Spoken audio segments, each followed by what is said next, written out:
No, no, no, no. Child, they done drug me down here. They done drug me down here, y'all. Mmm. I got to talk about it. This Just Hilarious in the Breakfast Club. Mmm.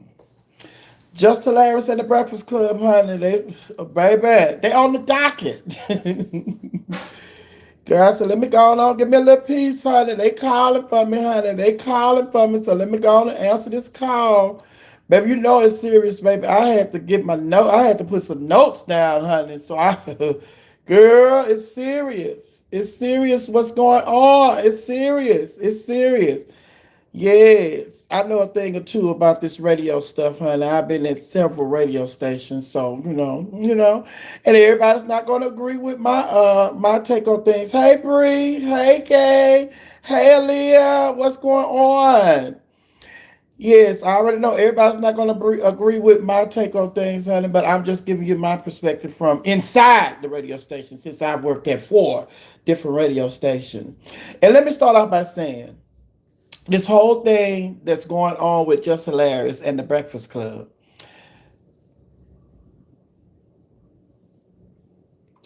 I just want to start off by saying I am currently occupying a position, working a job that I went to fill in for somebody. I was just going, somebody called and asked if I could do a favor, if I could fill in. I said, sure, because you all have been so nice to me. Yes, I can. After I went and filled in, those people wanted to hire me on the spot, and I said no. And, long story short, I am currently in that position now that I originally turned down when I went to fill in for somebody, and they hired me for that position. And the person and I, we're still good friends, still talk. Then, on top of that, when I started my radio career at V103 here in Atlanta, I went to co-host with somebody for 2 weeks while the other, host was on vacation. At the end of my 2 weeks, they offered me a position to work at V103. That's how I started my career at V103. So all I'm saying is if you stay ready, you don't have to get ready. That's what that situation is. The same thing with Laura at the Breakfast Club. She was ready. They called her name. She was ready. So there are several things that I want to touch on when it comes to this situation with Just Hilarious and this Breakfast Club. First of all, I want to let you all know that Charlemagne and Envy is their show. But when it comes to the big decisions, there are powers that be that make those decisions. So Lauren is a product of the powers that be seeing something that she brought to the table that they felt would work for the show. So it wasn't a Charlemagne or Envy call. That was a corporate call. Just like the co-host that I went to work for at V103, it wasn't the co-host call. That was a corporate call that put me in that seat. So I understand what Just Hilarious is saying and what she's going through and how she's feeling and everything because I was in that situation. The only difference in my situation is it wasn't her thing is somebody that she called in to fill in for her, but somebody that she, advised that they would let fill in for her while she was gone. My situation was I was put up against one of the co-hosts. So the co-host was on vacation for 2 weeks. They brought me in to sit in with the other host. After that 2 weeks, they offered me a position. So the host of the show had nothing to do with me being at V103. That was a corporate call. Same thing with this situation that's going on with Lauren. I think that's her name, Lauren, over there at the Breakfast Club. Now, I want to say this. They said out of their own mouths that Just Hilarious is letting the internet control her. The comments in the internet controlled her and how she reacts. To that I say, Just Hilarious did what she needed to do by going live to get her point across. Because as you see, when they brought it to the show for a topic and for conversation, she was getting cut off and she was not being validated by what she said. So the only way that she was going to be able to get her point across was to go live on her own channel and to get out what she felt and how she felt about the situation. And when you watch the live of the Breakfast Club, when you watch their show and they talking about it, first of all, these are the things that I want to say. Be careful what people say and watch what they do. Because their whole thing is stop listening to the internet. Stop listening to the comments on the internet. And if you want to handle something, we can handle it behind the scene. But what you did by going live, that was foul. Well, if that's how you felt, even if she went live and you all disagree with her going live, you all still could have handled the situation behind the scene. You didn't have to do a whole show on your show about the situation that was going on. The reason they decided to do that is because of the ratings. They knew that this was going to be a ratings getter. So they decided to go against what they say and do a whole show about something that they watched her live. Now y'all told her to stop listening to the comments and stop. Well, y'all stop watching videos and stop listening to the comments that she made. Because y'all have did a whole show on the comments that she made, but y'all told her not to listen to the comments. Also, as a comedian, when you are dealing with people like that, it's hard for them. It's hard for you to be taken seriously when you have a serious issue, because they think that you're a comedian, and comedians don't have feelings like that. Comedians are never serious, and she'll just get over it. And this is the prime case of what they thought. Because people say, you know how we are, black people are sometimes, we like, well, if we don't address the issue, it'll just go away, which is what they thought. This is how they said that during the show. They was talking about, well, we didn't know. They admitted, Charlamagne, Envy, we didn't know what was going on. We didn't know what was going on. So it's just like, if y'all didn't know what's going on, and this woman is telling y'all how she's feeling about what's going on, just because y'all don't know what's going on and y'all don't want to admit that y'all know what's going on, doesn't mean that it's not happening. And then when this woman tells y'all about how she's feeling about certain things, y'all want to dismiss her as though, you could have came to us.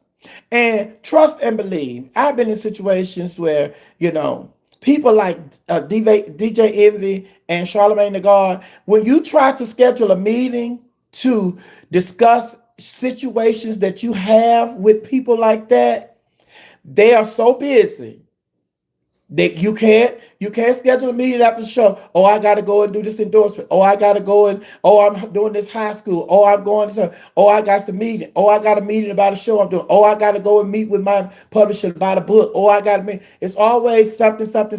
So you can never schedule a meeting where everybody is available, because everybody's life is so busy. They have so much going on that you all can't schedule a meeting to address the issue that you are having. And another thing that a lot of people are talking about, and I'm surprised that people who are in radio are not talking about this, it has always been a three-person show. It has always been a three-person show, The Breakfast Club. When you're talking about bringing a fourth person, the fourth person is going to take up time. So you have to remember, radio is about time. We don't have time for three people. We are squeezing in enough time for three people to get their opinion across. Now you're talking about bringing in a fourth person. So we only have such time for this segment, or such time before we have to go to commercial.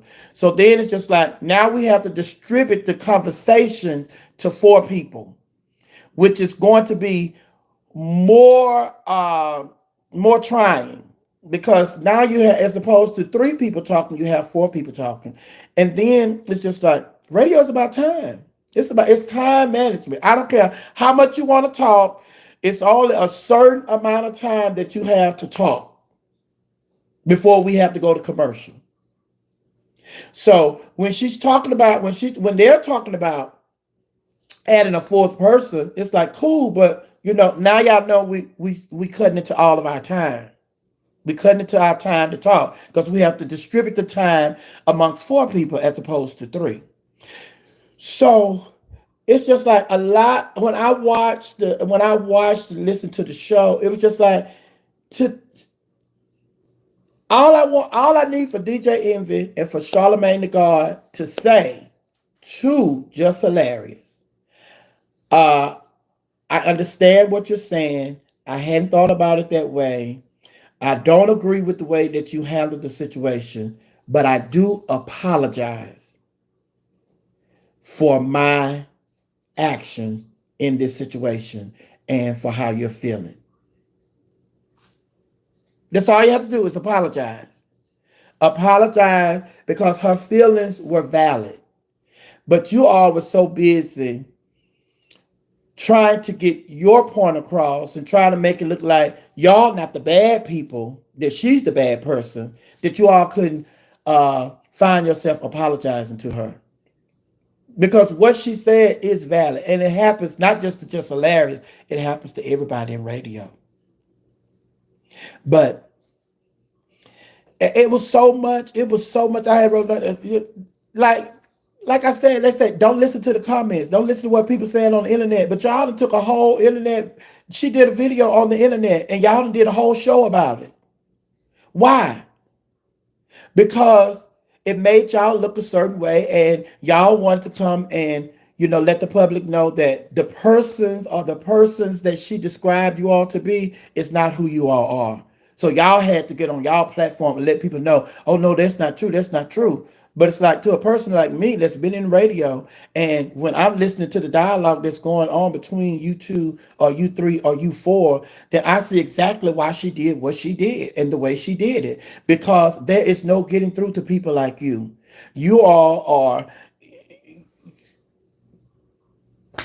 is this your way? Or no way. Y'all don't have a problem with something. If somebody else have a problem, like she had a problem with that, and it's just like I watched Funky Dineva live, and Funky Dineva was telling the truth. It's just like if DJ Envy, if you go and you go on vacation, somebody fill in for you, and when you come back, the person that filled in for you, the powers that be say they stand.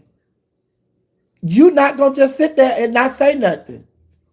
You're not just going to be okay with that. Charlamagne the God, if you leave and somebody fill in for you and you come back and the person that filled in for you, they'll still in, they say they stand. The powers that be say they'll stand. You're not just going to sit there and be okay with that. So why would you all expect her to sit there and be okay with it when this woman is coming to you and telling you she feels disrespected by the way things are going on? I feel disrespected by the way things are going on. And you all have admitted, okay, we haven't communicated nothing to you because we don't know what's going on. And Lauren is in the middle of the situation, but it's just like she's good at what she do. She's good at what she do. And then it's just like Just Hilarious said, y'all hired me to do certain things. Y'all didn't hire me as a journalist. But if that's what you all wanted, and you all wanted that, y'all wanted her to grow, to come across as a comedic journalist, then y'all could have had that conversation with her as well. She don't have to just be in a box, if that's what y'all want. But if you all want her to do her and bring somebody else in to do what she don't do, then have that conversation. Have that conversation with her. But let me see. I had wrote down some points, some different points, honey. Right, Envy. When Envy was involved in the that scheme, you didn't just sit silently. You didn't just not address that. You brought that to the show. That real estate scheme that you was a part of, you brought that to the show. You had an issue with that. You had an issue with the way that you were being portrayed in the public's eye. So you had to come and address that publicly. You could have handled that behind the scene. You could have just ignored what was being said on the internet. You could have ignored that. But you had to come and address it because you felt some kind of way. You felt like your character was being attacked and you felt like you were being betrayed in a negative light and it was untrue. So you had to address it. So as a comedian, just hilarious, she outweighed her options and it's just like, okay, listen. Now, come on. This woman go on maternity leave. She go on maternity leave and then she come back and everybody acting like, and then y'all say, they're saying, she's the producer. She's the producer. She's a producer that's, on the show. And then on top of that, it's just Larry said, she's on my segment. She's only in here. She's the producer during the rest of the show. But when it's time for my segment, she's in the studio. So that's just like when I was on V103, I'm doing girl talk. And then when I get ready for girl talk, somebody else come in and it's like, well, girl, what's going on? And mind you, I need you all to keep in mind during the whole conversation, always keep in mind about the time. You only have a certain amount of time to talk in radio and television before we have to go to commercial. Commercials pay the bills. So we are going to play these commercials. And sometimes when they go overtime talking and everything, they are going to run these commercials because they're going to run, if they have, say for instance, in between breaks, when we go to commercial, we're going to play 5 commercials. But because we did not play commercials when we were supposed to, now we have to play 8 commercials because we missed 3 commercials.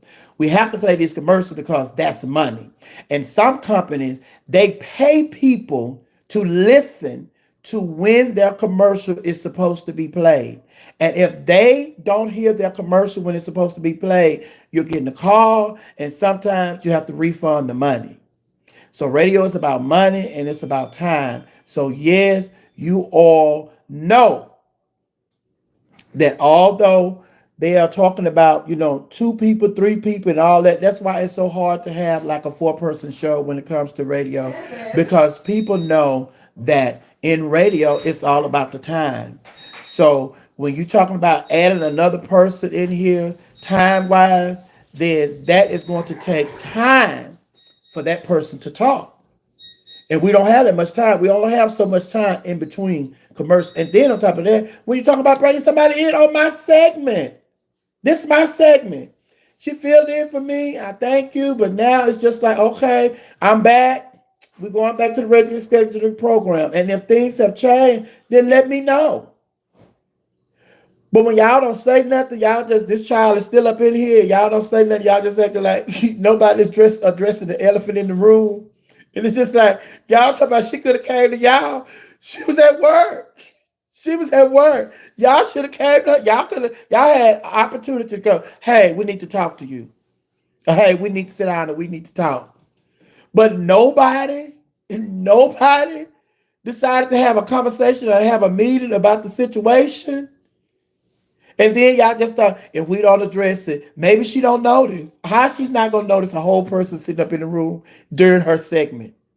How is she not going to notice that?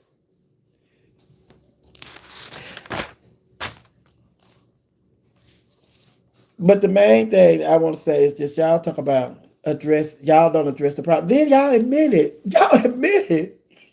I cannot believe they admitted during that live that, well, we didn't know we didn't know what was going on. We don't know what's going on. We're still trying to figure it out. So, okay, while y'all trying to figure it out, and this has nothing to do with you, although it has something to do with y'all in general, because it's y'all show, it's the Breakfast Club. We're part of the Breakfast Club. We're part of the show. But this is affecting me personally because it's dealing with not only the show, but it's dealing with my segment on the show. And you all have added somebody, to my segment after I come back from maternity leave and nobody's saying nothing. Make it make sense. Who in their right mind would sit up there at work with the big elephant in the room and not address the elephant in the room. It just don't make no sense. And like I said, when DJ Envy and Charlamagne the God, they want to do all this talking about, don't take it to the internet, and you should have came to us. And it's just like, well, she did. She took it to the internet, and y'all told her not to listen to the comments on the internet and all that. But y'all have did a whole show on the Breakfast Club about what she did on the internet. And that tells me and a lot of other people that what you all say and what y'all do are two different things. Because you all are willing to do whatever it takes to get ratings. And the only reason y'all brought that show to the air is for the ratings. Because if you all truly believe that you shouldn't take stuff like that in public, you shouldn't deal with stuff like that in public, you deal with it in the media. Although she went live, y'all still could have handled the situation behind the scenes. But you didn't want to do that because y'all looked at it as a ratings getter. But y'all not going to say that. And I'm sure the ratings are up because a lot of people wanted to hear what was going to be said because they knew she was going back. Because when I saw the video, I was like, oh, girl, she out of there. I didn't know she was still there. But she was still, still employed and all that. But it's just like I said, and she talked about how she don't feel comfortable up there. She talked about how she don't feel comfortable up there. And she is accepting more gigs. She is accepting more gigs and more comedy shows or what have you because she feels uncomfortable up there. And she feels that you all are moving a certain way. And if I feel that they are moving in a certain way and the way that I feel that they are moving is to move me out, then yes, I'm going to protect myself. I'm going to protect my brand. I'm going to do what I have to do to make sure that my life continues. Because like she said, she was just hilarious before she got to the Breakfast Club. She's just hilarious. Now that she's there, she's going to be just hilarious when she leaves. But it's like she said, she wanted the Breakfast Club. Who wouldn't want it? That's job security. Who wouldn't want that job? But she also made them know that this is something that I wanted. It's not something that I need. So they're going to have a big issue, and this is not going away. And then the whole situation, I feel bad for the young lady that's in the middle, because it's just like she is just a product of if you stay ready, you don't have to get ready. And when her number was called, she answered the call, and it wasn't a situation that she created. It was just so happened that, I know my shit. I know my shit. I'm on my shit. And, y'all call me and I'm finna come in here and I'm finna show y'all why. This is the reason why they asked me to fill in. But the bottom line is, just like she said, and then they'll try to, my whole thing is, you could disagree with the way she went about the situation, but when you listen to what she said, all you all needed to do was offer an apology. Say, I don't agree with the methods in which you went to handle this situation, but I understand what you're saying. I hear you, because we never sat down to talk about the situation. But now that you have went live and you have discussed how you feel, I hear you. And I'm sorry that you felt that way. It wasn't my intention, but I do apologize for the part that I played in you feeling that way. Because this is somebody that you all have to see 5 days a week, every day. Y'all are in the studio every day. And then even in the segment, even when y'all talked about it, they was talking about, okay, but now that it's out in the open, now we can go on, we can get that. No, there's a lot that you all still have to discuss, because you all still have not validated her feelings. She discussed her feelings, and y'all still have not said, you're right. You're right in the way you feel, and I hate to feel that way, but it wasn't my intention, and I do apologize. So y'all still haven't addressed the issue. It's just that now y'all talked about it, but there was no resolution in that conversation that you all had on the air. And I have to say this. I have to say this. So now it's just like a lot of people, a lot of people are going to look at this situation because Angela Yee, she handled it differently. But now a lot of people are going to say, you know what? They're going to go back and reevaluate that Angela Yee thing. It's like, girl, that's probably why she left. Because men, these are men. And I say it all the time. I say it all the time since I've been in radio. Like I said, I done worked at 4 different radio stations. I know how it worked. When I walked into radio, I walked in blindly and I didn't know what to expect. All I know was I was excited to be on the radio. On the morning show, I did know that the morning show is the number one radio slot that everybody wants. They get things started in the morning. I am on the morning show. I'm excited. I don't know nothing about radio. I had never been in radio, but I went to school. I majored in communications and theater and all that, but I didn't know nothing about radio. I was excited to be on the radio. But the longer I was there, the more I realized how radio works.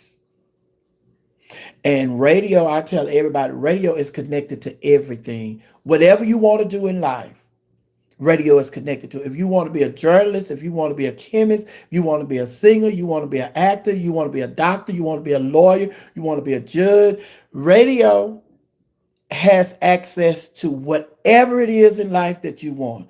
I didn't know that before entering radio. I only thought radio was about music, playing the music and all that. But then it's just like when you realize, and then it's right there in front of you.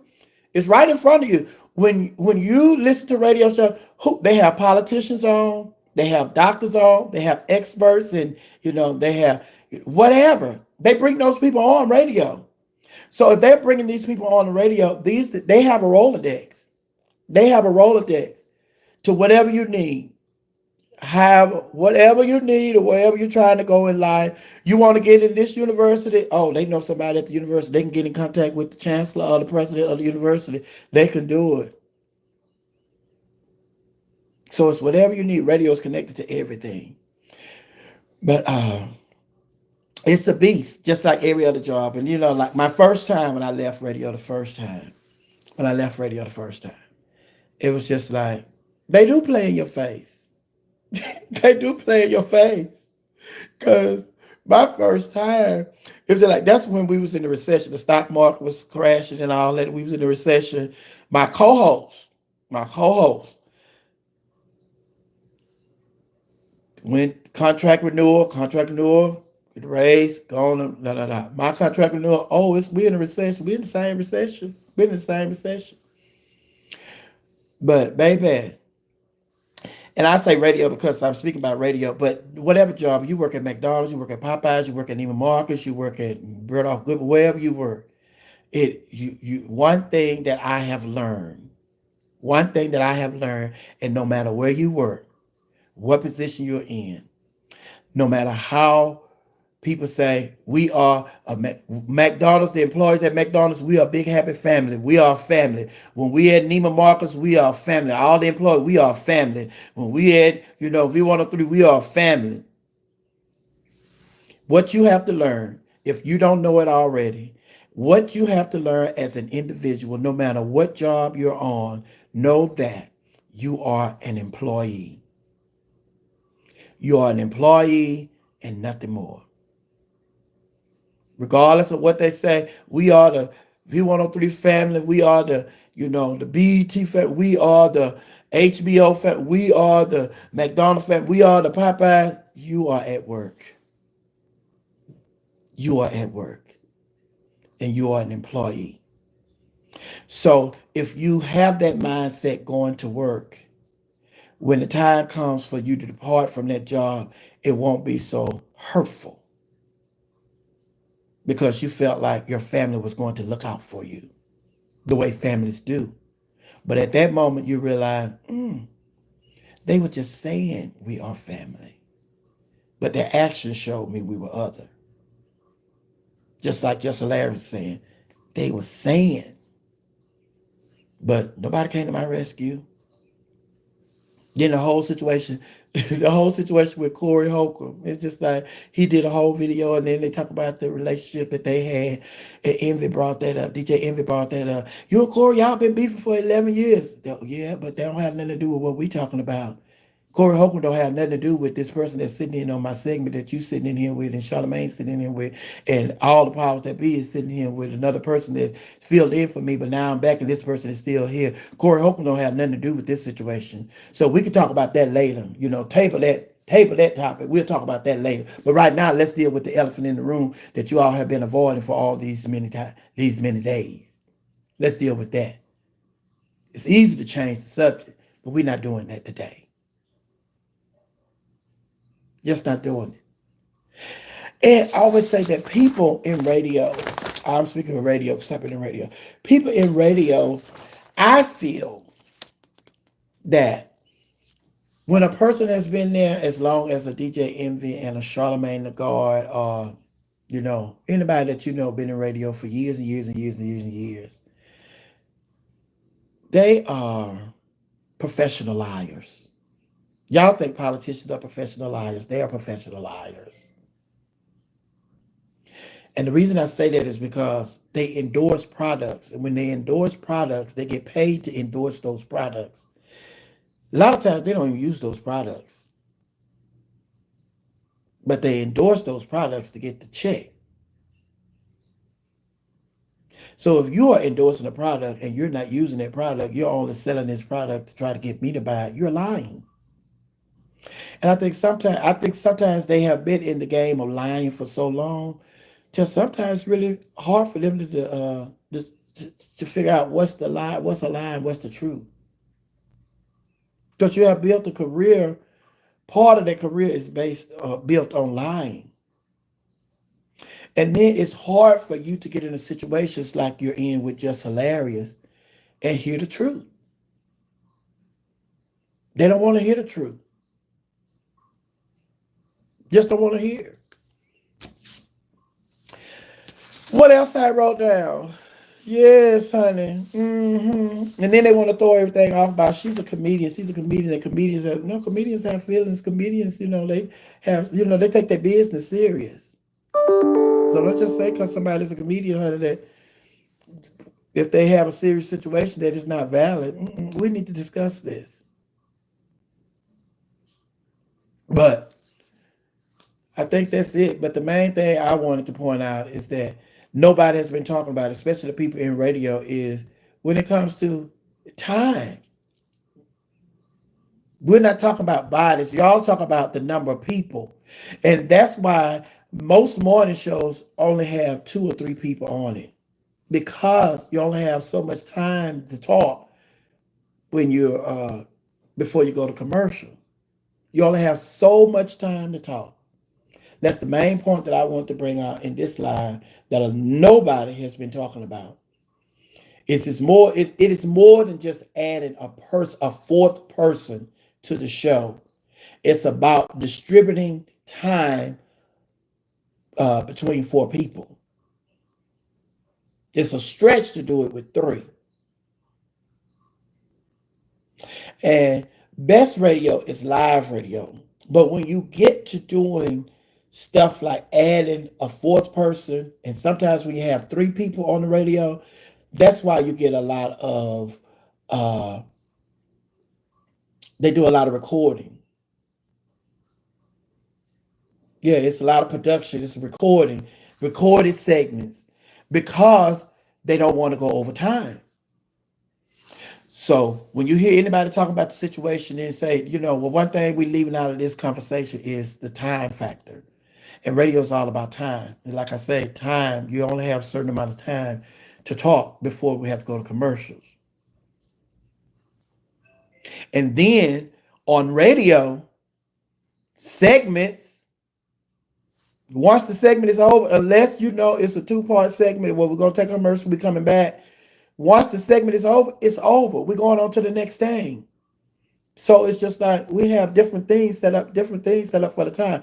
It's like, for instance, when I'm gonna say this and I'm gonna leave it alone. When I was at the morning show, V103, when I first started, we started off with the inspirational vitamin.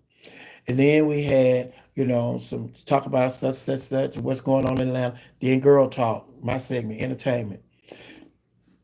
A lot of people, they plan their day. It's like if somebody listens to Girl Talk every day and Girl Talk comes on at a certain time, then if they're in the house and I start doing Girl Talk, they're like, oh my God, I'm running late. Because when Girl Talk come on, I'm supposed to be in the car. So a lot of people schedule their day according to the schedule of the radio station. It's just like if uh, Inspiration Vital come on at 6:05, such come on at 6:15, such Girl Talk come on at 6:30. So a lot of people are, we are that clock. They're not watching the clock, but we are that clock. Oh my God, Girl Talk is on. Oh my God, I'm running late.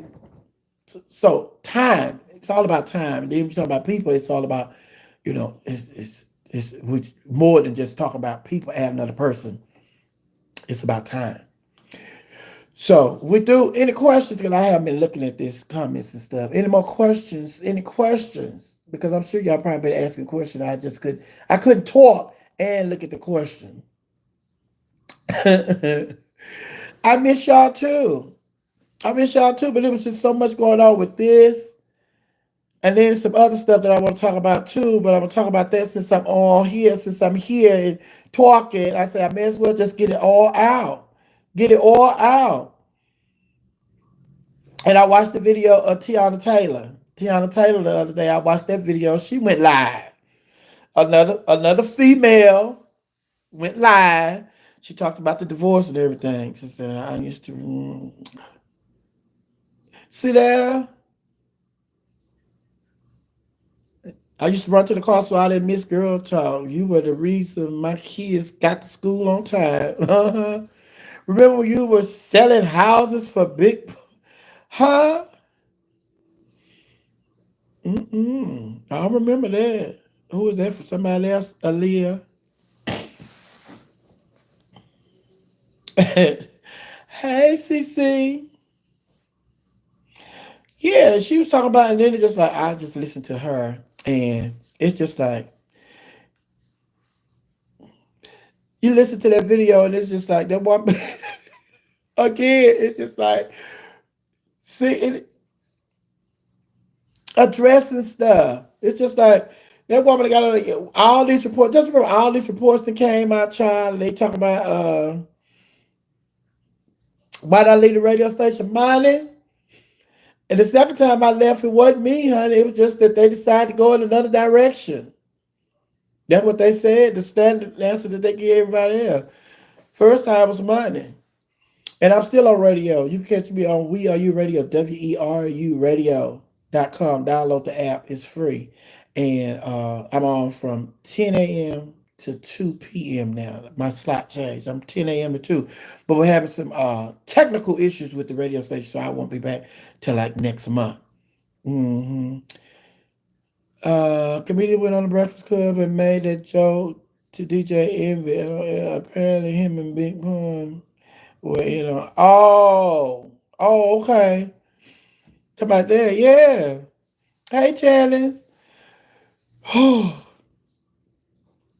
But yes, what was I talking about? I forgot I was in the middle of saying something and then I saw the question. Hey, Dee. Hey, Zay. Teyana Taylor, yes, thank you, baby. Thank you, Aaliyah. Teyana Taylor. I watched that live, and then it's just like that woman said. She said, "It's so many lies out there. It's so many lies out there." And it's like she's been nothing but good to this person, and she is protected him on. And it's just like she wanted to keep their divorce private and all that.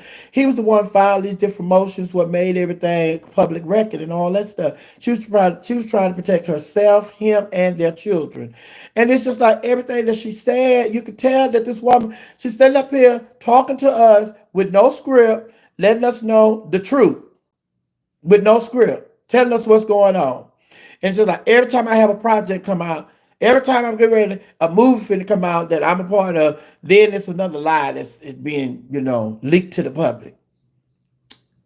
And I'm getting ready to release a new tennis shoe, a lie being leaked to the public. So who's doing this? If he's not doing it, it's his lawyer. But he know what he's doing. He know what he's doing. And then it's just like the way she described him, and it's just like, baby, listen, listen. That woman don't have no reason to lie. And then it's about, well, she won this, and she got this, and she got this car, and she got these homes, and she got this in the voice, and she got that. And she said, yeah, every car that I got, I bought it. They were mine. Every car that he got in the settlement, they were his. He bought. I gifted him a car. One time he gifted me a car. So yeah, we kept the cars that we were gifted from each other. The three houses that I got, those he had three. We came in the situation. I had these three houses. I got those three houses. He had his house. He got his house, and there were three more properties. And he was the one that paid for that, so he got that. But the other two was something that I invested in. So I got those. So what are you talking about? What are you talking about? I done took him to the cleans and I got all this man property. This is my stuff. I came into the relationship with this. So it's just like situations like that. A lot of people don't address it, but then it's just like you've been poking the bear, poking the bear, poking the bear. So sometimes you just say, but listen, let me just go on here and say something. Because she said, I don't do this. Y'all know I don't do this. I don't like doing this. She said, I'm a very private person. She said, I'm really a shy person. I'm private. I like to keep my business private. I don't need everybody in my business. Then she, on top of that, she calling here when grown men are threatening her life. The mother of his children, she called him and said that, hey, listen, what's going on? Da, da, da, da, da, da. And he'd be like, well, remember when you said, and she'd be like, what? What? Did you hear what I just said? These grown men are threatening my life. And you talking about something that happened 3 years ago that don't have nothing to do with what's going on. So it's like, he's still in love with her and don't want her to move on. That's a classic case. In love, don't want her to move on. And it's like, baby, listen. I'm sorry it didn't work. It didn't work. And all these little games you playing and all that. Let it go. Let it go, baby. It's in love. It's evident you still in love with her. And see, but I do it, and I'm sure all y'all do it. When we saw them pictures, every time we see a picture of that family, him, her, and them children, baby, they look like a multi-billion-dollar family. Picture-wise, they were beautiful. Every picture they took, and it was beautiful. And so we fall in love with that. And when not everybody, but when certain people hear that the relationship does not match up with the picture, that breaks our heart. So we want somebody to stay in an abusive relationship or somebody to stay in a relationship where they not happy just because they look good on pictures. Girl, that's what we be wanting though. When you really think about it, we just be wanting people to just, y'all please stay together for us because y'all look good. Y'all look good as a family. Y'all look good on the cover of Ebony magazine. Y'all look good on the cover of, please stay together. Baby, I'm not happy. I can't stay together for you to be happy because we look good together. That's not how this works. Just not how it works, boo-boo. Oh, mm-mm-mm. Then,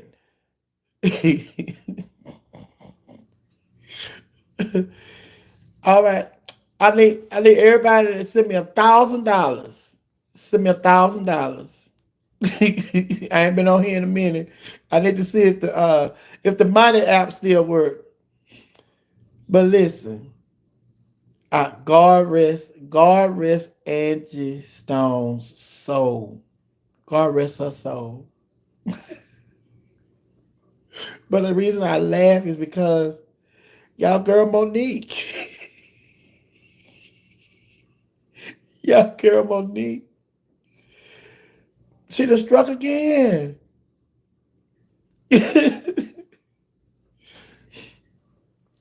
Let me tell y'all something. This is it. This is for everybody. Yes. This is for everybody. This is where I am. It took me some time to get here, so I don't expect us all to get here at the same time. It took me some time to get here. It took me some time to get here, so I don't expect everybody to get there at the same time. I am at a place now, and thank God I am, where the whole situation that's going on with Just Hilarious and the Breakfast Club, I'm at a place now where sometimes I have issues with people, or people do me wrong, or people lie on me, or they say stuff. I don't I don't feel a need to address everything that everybody puts me in involve me in. I don't feel a need because the bottom line is what has saved me a lot of time and energy, and I can use that time and energy to help me get what I need, to help me get what I need and where I need to go. It's like you have certain things in your life that you want. And when somebody lie on you or they say such and such or they spread this gospel about you and you know it's not true, you will take time away from trying to get to the next level in your career to address these lies. And where I am now is I'm sure sometimes down the road I'm probably gonna still address them every now and then, but not all the time. But where I am now, where I would like for a lot of people to be, is realize that I'll use Kanye West as an example. If Kanye West got on here went and spread some lies about me or some untruths about me, I wouldn't address him. Because the bottom line is y'all know Kanye West character and y'all know my character. I don't have to defend myself against the Kanye West. And that's all I'm saying to you.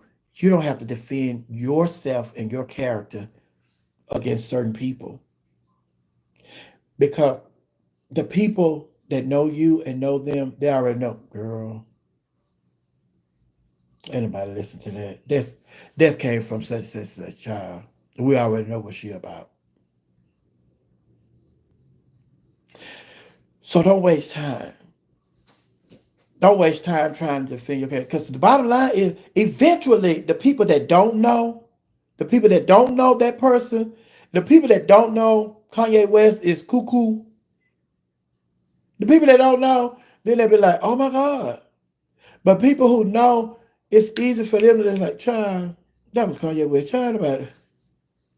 Kanye West. Anybody put no stock into what he's saying. But baby, the situation with Monique is,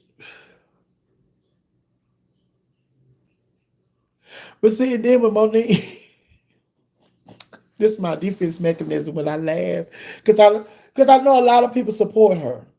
A lot of people support her, and it's just like a lot of people say, okay. And then when Lee Daniels came back and he said that, he apologized to her, and it just like it validated her in many ways. But now she's waiting. She is still waiting. How many years it's been? How many years it's been?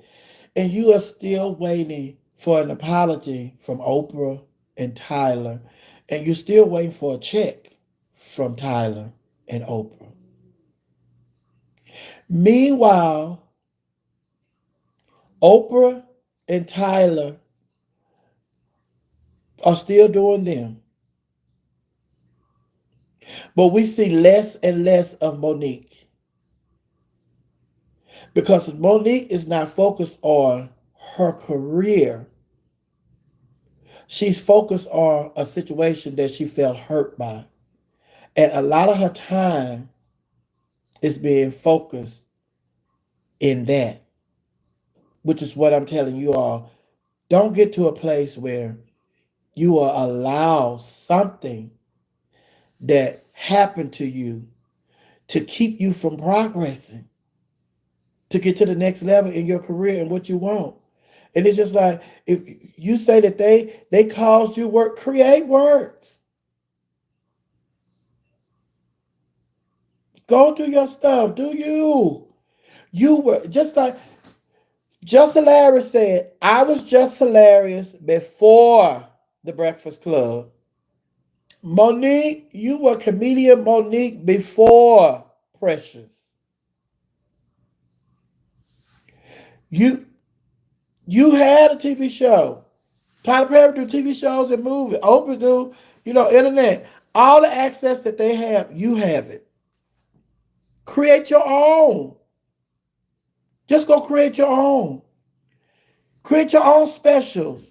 Before Precious, you was doing stand-up comedy. You was doing, you know, you could sell out arenas. And and listen, y'all, listen. I want you to hear me. I want you to hear me. She is a prime example of hurt people want to be surrounded by hurt people because they validate or they give you the juice that you need to go on and make you feel like you're right. Of all the people in the world, she is on tour with Cat Williams, one of the most controversial comedians that's out there right now. And then it's just like, you are Monique. You don't have to be connected to nobody. Do your own show. Monique on tour. Do your own show. You don't need Netflix. It'd be nice to have Netflix, but do your own stuff. Produce your own stuff. You funny. Produce your own stuff. You don't need to be connected to nobody but you. Nobody but you. And see, and then it's what I had to learn, what I learned, and what I tell my Macintosh kids, my hyena kids, and what I tell people that I come in contact with is, baby, listen. You have to be careful when you in a situations like Monique. Like we've all been in situations.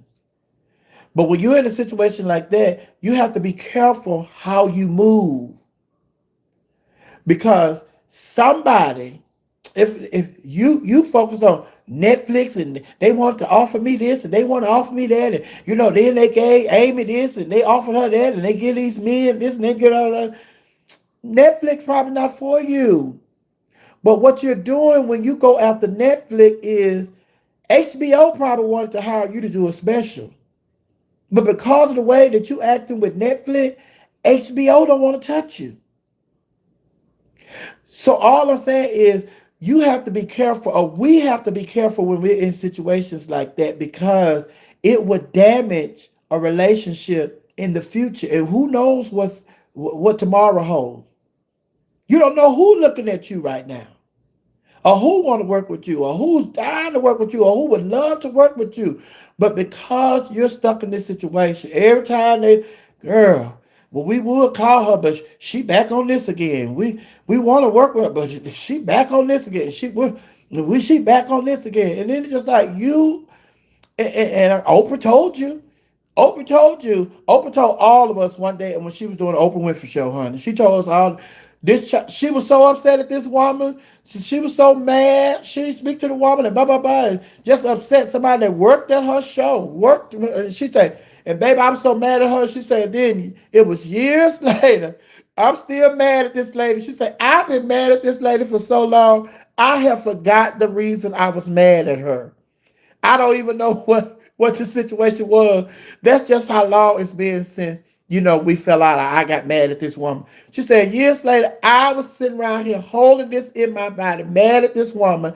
I'm walking down the street. I see this woman. This woman is walking down the street like she don't have a care in the world. She said, hey, girl, going up by her life. She said, and from that point on, I said, I'm going to stop letting people control my emotions like that. Because one, it's not health, it's not good for you. Then the person that you're upset with, they have no idea and they going on with their life.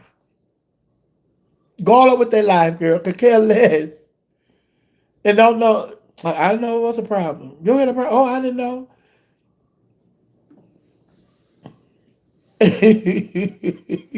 she is, she is, she is Oscar winner, Monique girl. Move on. Girl, she is. But it's just like, but see y'all, let me tell y'all something. I'm laughing, but let me tell y'all something. And this is in general. It's just like when you see somebody going through something like a Monique, or when you see somebody going through, Leandria, the drinking. You see somebody going through the basketball ex basketball player, the Dallas Mavericks owner that got him help, put him in a facility, gave him a job, got him back on his feet. The child that was on the drugs got him. When you see people like that, you never know what's around the corner for you.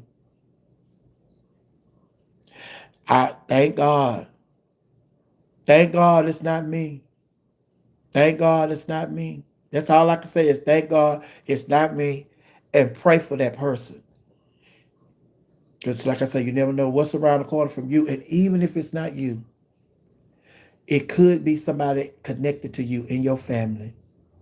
Or it could be somebody that's, a friend of yours that would have to go through that situation. And you have to be careful because you want to be there for those people. But do know, although you're there for those people, you cannot change the situation for those people. That has to come from them. They have to be the ones that want to make the change. I don't care how we look at Leanne, but girl, I'm through with her. I'm tired. I'm through with her. I'm through. You can't deny the fact that she could sing. That woman is a gifted singer, but it's something that's in her way that she has to turn to the bottom. Kim Burrell. A lot of y'all upset. A lot of people in the gay community, they upset with Kim Burrell because of some of the comments that she made, but you cannot deny the gift of singing that Kim Burrell has. You can't deny it. Just can't. But it's just like, thank God that it's not you. And pray for those people. Pray for those people. And then I think this is the last thing I want to talk about, honey. Oh no. I had Kanye West on here. Not doing that. We're not doing that. We know who he is. We're not shocked. And congratulations to Jonathan Major and Megan Good. They are married. They are married. And again, it's just like what Teyana Taylor was saying. I want y'all to listen to this. What Teyana Taylor was saying about every time she get ready to drop like a movie. She said she had 3 movies coming out this year. She said every time a movie get ready to drop that she's in, it's always some negative coming out. Every time she got a tennis shoe coming out, it's some negative coming out about her. I think the same thing is happening to Jonathan Major. I think the same thing happened to him. Because that just when they said they announced that he was a part of some big production, movie production, then they come out with these videos or something, such. It's some more allegations. It's like, okay. Uh, who's that say? Lady G said, she is a real fool, Megan. Oh, thank you, George. Hey, George, how you doing? Love you, miss you. Uh, thank you, Ashley. Oh, she's a real fool. But see, Lady G, and then I have to go back to what I said earlier. We are making you made that comment, but you don't know Megan. You don't know Megan personally, and you don't know Jonathan personally. I I don't think you know neither one of them personally. So all we know is what we have been shown, or what we have been told, or what we heard. So I would make a statement like that unless I knew the people personally, because the bottom line is you we only hear stuff. It's celebrities, especially when it comes to celebrities. We hear stuff. and we form opinions about what we hear, and it's just like we don't know them personally, and it's just like, girl, that man and that woman, they say they happy together. They say they are happy. They say they are happy. And I buy that because it's what they said. It's not something that I read. It's not something that I read or something that I saw on a blog. They have said out of their own mouths they are happy. And then yeah, that's that. That's just that. Because that's a whole nother show. That's a whole nother show, honey. Hey Rachel, how are you? Rachel Lewinsky. I saw you interviewing some of the celebrities on the red carpet over the weekend, honey. I'm so proud of you, honey. Congratulations. Keep up the good work, honey. Okay. I said, look at Rachel. Okay, Rachel, you better do it. But yeah. Uh the Kanye, Kanye, because I saw this quote that he went on a rant and he was talking about the child. Listen. But let me tell y'all something. Y'all can be mean. The internet is mean. I ain't gonna even say it. I'm just leaving it there. Hey, Yvonne. Yvonne. But listen, the last thing I want to talk about is Trump. Baby, let me tell y'all something. Oh, it's some hair. Some hair somewhere over here. Let me tell you something. Okay, back to this election. I have not watched the news since November the 5th. November the 5th was election night. I have not watched the news since then. And the reason I haven't watched the news since then is because I already know. Y'all know. Y'all know it's some hair bothering me. It's right here. Y'all see it? It's on my nose. It's tickling. But y'all already knew when that man became president, honey. Y'all already knew what time it was. It's fool, a clown show. So I do not need to watch the news for them to verify that what I thought was the truth. Yeah, it's a clown show. It's a clown show. What I thought is reality. So I don't watch it. I don't knock people that watch the news because you really don't have to watch the news because, on social media, people post it on Facebook, post it on Instagram. That's the only two I'm on. YouTube, Facebook, and Instagram. That's the only social media. I don't watch the news. I don't watch CNN. I had basically given up on CNN during the election because I didn't know if I was watching CNN sometimes or if I was watching Fox because the host over there is just like, girl, oh my God, is this CNN or Fox? You got to check the channel. But then I knew it was CNN because at the bottom of the screen it said breaking news, and they was talking about breaking news at 6 p.m., but this is the same news they broke at 6 a.m. Here it is 12 hours later, and it's 12 hours later, and it's still breaking news. But, then the host is just like, they wasn't biased. It was just like, okay, well, I don't have they make their opinions known, and a lot of their opinions, line up with, the Republican Party to me. So I had started watching MSNBC. And then it's just like MSNBC, after the election, I just haven't watched news, local or national news, because I already know what it is. And then I was talking to my girlfriend, Tamar Ross, and she was like, well, what do you get from not watching? I said, well, I don't get the headache of being stressed out about what they're doing because I don't know. And I'm able to go on with my life. And so unless it's at my front door or it's affecting my family, then I don't know. So I'm able to operate from that space. And and it's like, baby, listen. Yes, people say, well, you need to know what's going on in the world. I say, well, it's on Facebook. I say, I get the Cliff Notes. We get the Cliff Notes version, honey, because people put it on Facebook, they put it on Instagram, so you know what's going on. So, baby, you don't have to watch the news. You don't have to watch it. But it's like I said, honey, if people want to watch, like my mama, when I go visit my mama, honey, she'll turn over there ever so often. She'll turn over there and see what's going on, and then she'll say, she'll get to having that conversation, like she's shocked by what they say, what they reporting, and what's going on. This is like in my mind, I'm like, what did you expect? Did you expect them to say, "Oh, all of a sudden Donald Trump is turning into the Pope," or all of a sudden the Republican Party is turning into the Vatican? It's just like, no, they are who they are, and it hasn't changed. It's not gonna change.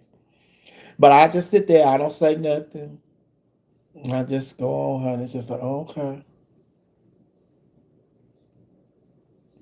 And Thomas, she watched it. She said, "Girl, I have to know." And then it's all, "Oh my God, girl, oh my God." The Democratic Party, Democratic Party, and I will say this. I will say this. After the election, I have said that I I am not just. I will never. Do you hear me? I will never vote for a Republican. Never. I would never. And the reason I can say never is because the Republican Party has shown me who they are from day one, and they still show me who they are. And then when you have people like Liz Cheney and Adam Kissinger, they help create a problem. Then all of a sudden, when the problem turns against you all, now you want to come over here and like you want to help us, you know, figure this problem out. And they're just the latest too. It's a lot of Republicans that do that. They'll create problems, and then once the problem turns against them, they want to come over here and try to join forces with us. It's just like if y'all had to join forces with us when we tried to impeach him those two times, we probably wouldn't have to deal with this problem. But for that reason and other reasons, I said I never, and they said never say never, but I could stand flat footed and look y'all dead in the eye and say, I would never vote for a Republican. Even if my mama ran as a Republican, she wouldn't get my vote. So, after this election, I said that I am not just sold in on the Democratic Party because I think the Democrats, they let the Republicans get away with too much. The Republican Party would sit up here and even going back to when Barack Obama wanted to nominate Merrick Garland for Supreme Court Justice. Mitch McConnell and them would not hold a hearing for him, talking about it was too close to the election, and it was a year or so before the election. But then they came right in, and Amy, whatever that woman named Amy, they put her in, and it was like almost 2 months before the election. Now, the same thing they told us we couldn't do and they couldn't see Merrick Garland was because, and then they turned around years later and they brought her in the year of the election, a couple of months before the election. So it's like stuff that they tell us we can't do, and we fall in line and we don't do it. Then they come around and when the shoe is on the other foot, they do the opposite of what they told us we had to do. So it's just enough of that. Enough of, and it's still going on, it's still going on, enough of that. So it's just like until the Democratic Party show me that they have backbones, and then it's just like, baby, listen, we don't care what y'all say. This is how it is. This is how it is. Because the bottom line is, once they get it out, once the Republicans get in control, they're gonna do what they want to do, regardless of what the rules are or what you say and what they have told you that you had to do when you was facing the same situation. They're still going to do what they want to do, even if it goes against what they told you or what the rules say. So until the Democratic Party get like that, I don't count my vote. Don't count my vote.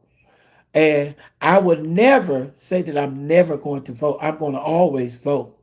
But before I vote for a Democrat that I feel like don't have a spine, I would just throw my vote away and vote for a non-party affiliated candidate. Like say this, if the election that was coming up, the one we had this go round, we just passed election November 5th. If that election was coming up like next this November, I would vote for Cornel West. That's who I would vote for. I would vote for. I wouldn't even say, hey Flay. I wouldn't even say that I vote for independent. Although they may say, well, if you voting like that, then you are independent. I'm not registered as an independent. I wouldn't change my party affiliation, but I wouldn't vote for independent because Bernie Sanders and other people like Bernie Sanders, those people, they only use us, because Bernie Sanders said out his own mouth, the only reason that he registered as an independent and the only reason that he in line with the Democratic Party is because as an independent, you can't raise funds. So he's really an independent, but he's registered as a Democrat. But he's saying the only reason that he do that is because as an independent, you can't raise the funds that you need to run for election, to run for different offices and stuff. So it's like, okay, you got to respect the man for his truth. But when it comes to this, situation, honey, this situation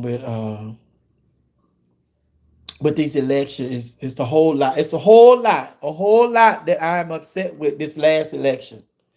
Baby, y'all don't want me to get to going down that road, but I and a lot of people say, well, I blame Joe Biden. Joe Biden, she only had such days to, baby, listen, if it was me, if I ain't even one week, it's me against Donald Trump. Who y'all think the best candidate? It don't matter how much time you have. If it's you, it was Kamala Harris and Donald Trump. She didn't need but a week. She didn't need but a day. She didn't need but a couple of hours. It was Donald Trump, Kamala Harris.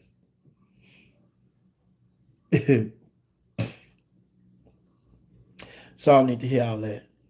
I have an issue with I didn't see Stacey Abrams. They said, well, Stacey Abrams was dealing with her court stuff, but Stacey Abrams, I didn't see her. I didn't see Killer Mike. I didn't see Bernice King. I didn't see, you know, George Bush. Another reason why I never vote for a Republican, George Bush, how he moved during this election. Every time they go to a funeral or they go into, something, and all the ex-presidents are there, he always wants to sit up there, play with Michelle Obama. But then this election, if you want to support Trump, you ain't come out and endorse Kamala Harris. Y'all ain't saying nothing. We ain't seen you. But then the election was Tuesday. That following Sunday, where was George and Laura Bush? We ain't seen them in years. But where were they? At the Dallas Cowboys football game. He showed me who he was. They showed me who they were. But it's just like I said, it's just like a lot of people. Where were y'all? Where were y'all to get behind this woman? And then all he did was say, Project 2025. Oh, they lied. Project 25. I ain't got nothing. I don't know nothing about that. Oh, and now everything that's in Project 25, they sitting up there saying, oh, they going by the book. They going by the book. So it's like, okay. But he didn't know. They didn't know about Project 2025. They didn't know about it. They probably just read the book after election. So now they read the book. Now they agree with what's in the book. But they didn't know about it during the election. They only found out about it after he won. Okay. Oh, but that's somebody asked me. Oh, they was talking about somebody asked me about the Tamar and Craig situation. Tamar and Craig, what you think about Tamar and Craig? First of all, who gave her a mic? She just come in there with that mic. So the video started, she already had the mic. So who gave Tamar the mic? That's why I want to know who gave her the mic. What led up to her getting the mic? Who gave her the mic? Nobody said nothing.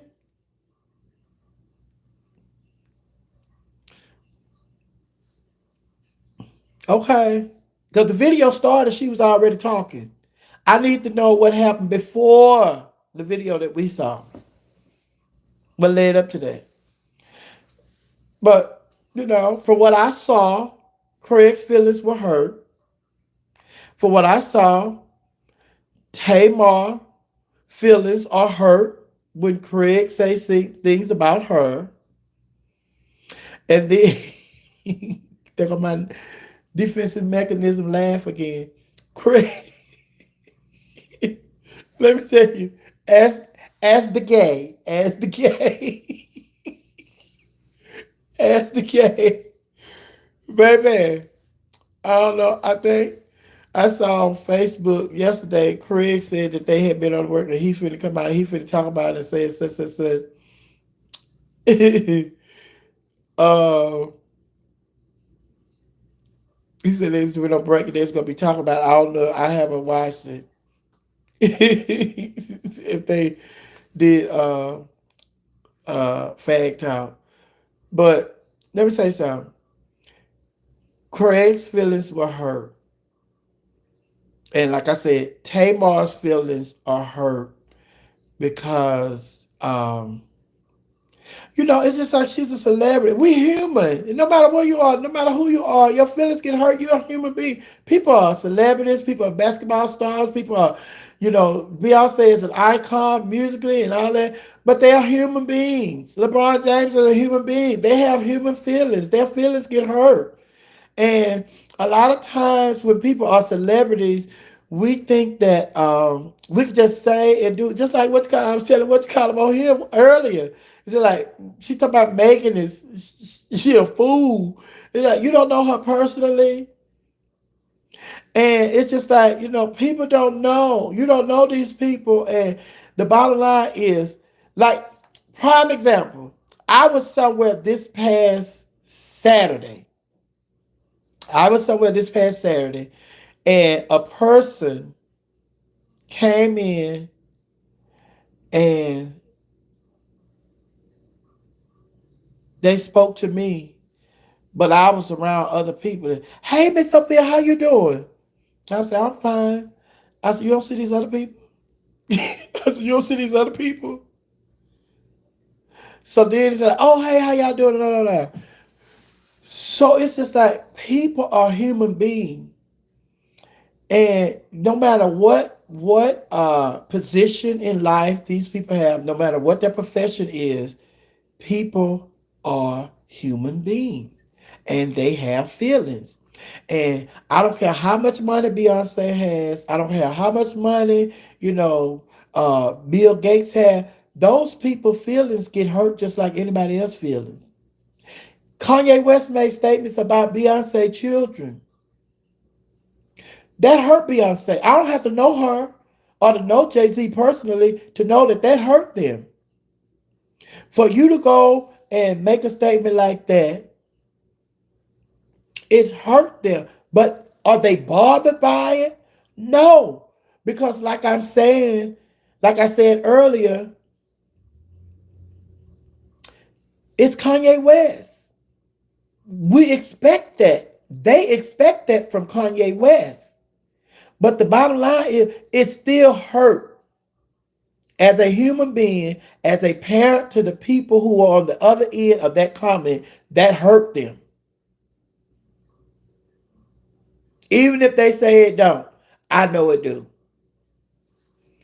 So that situation with Craig and Tamar, like I said, she already had the mic. The clip that I saw, she already had the mic, and they was going back and forth.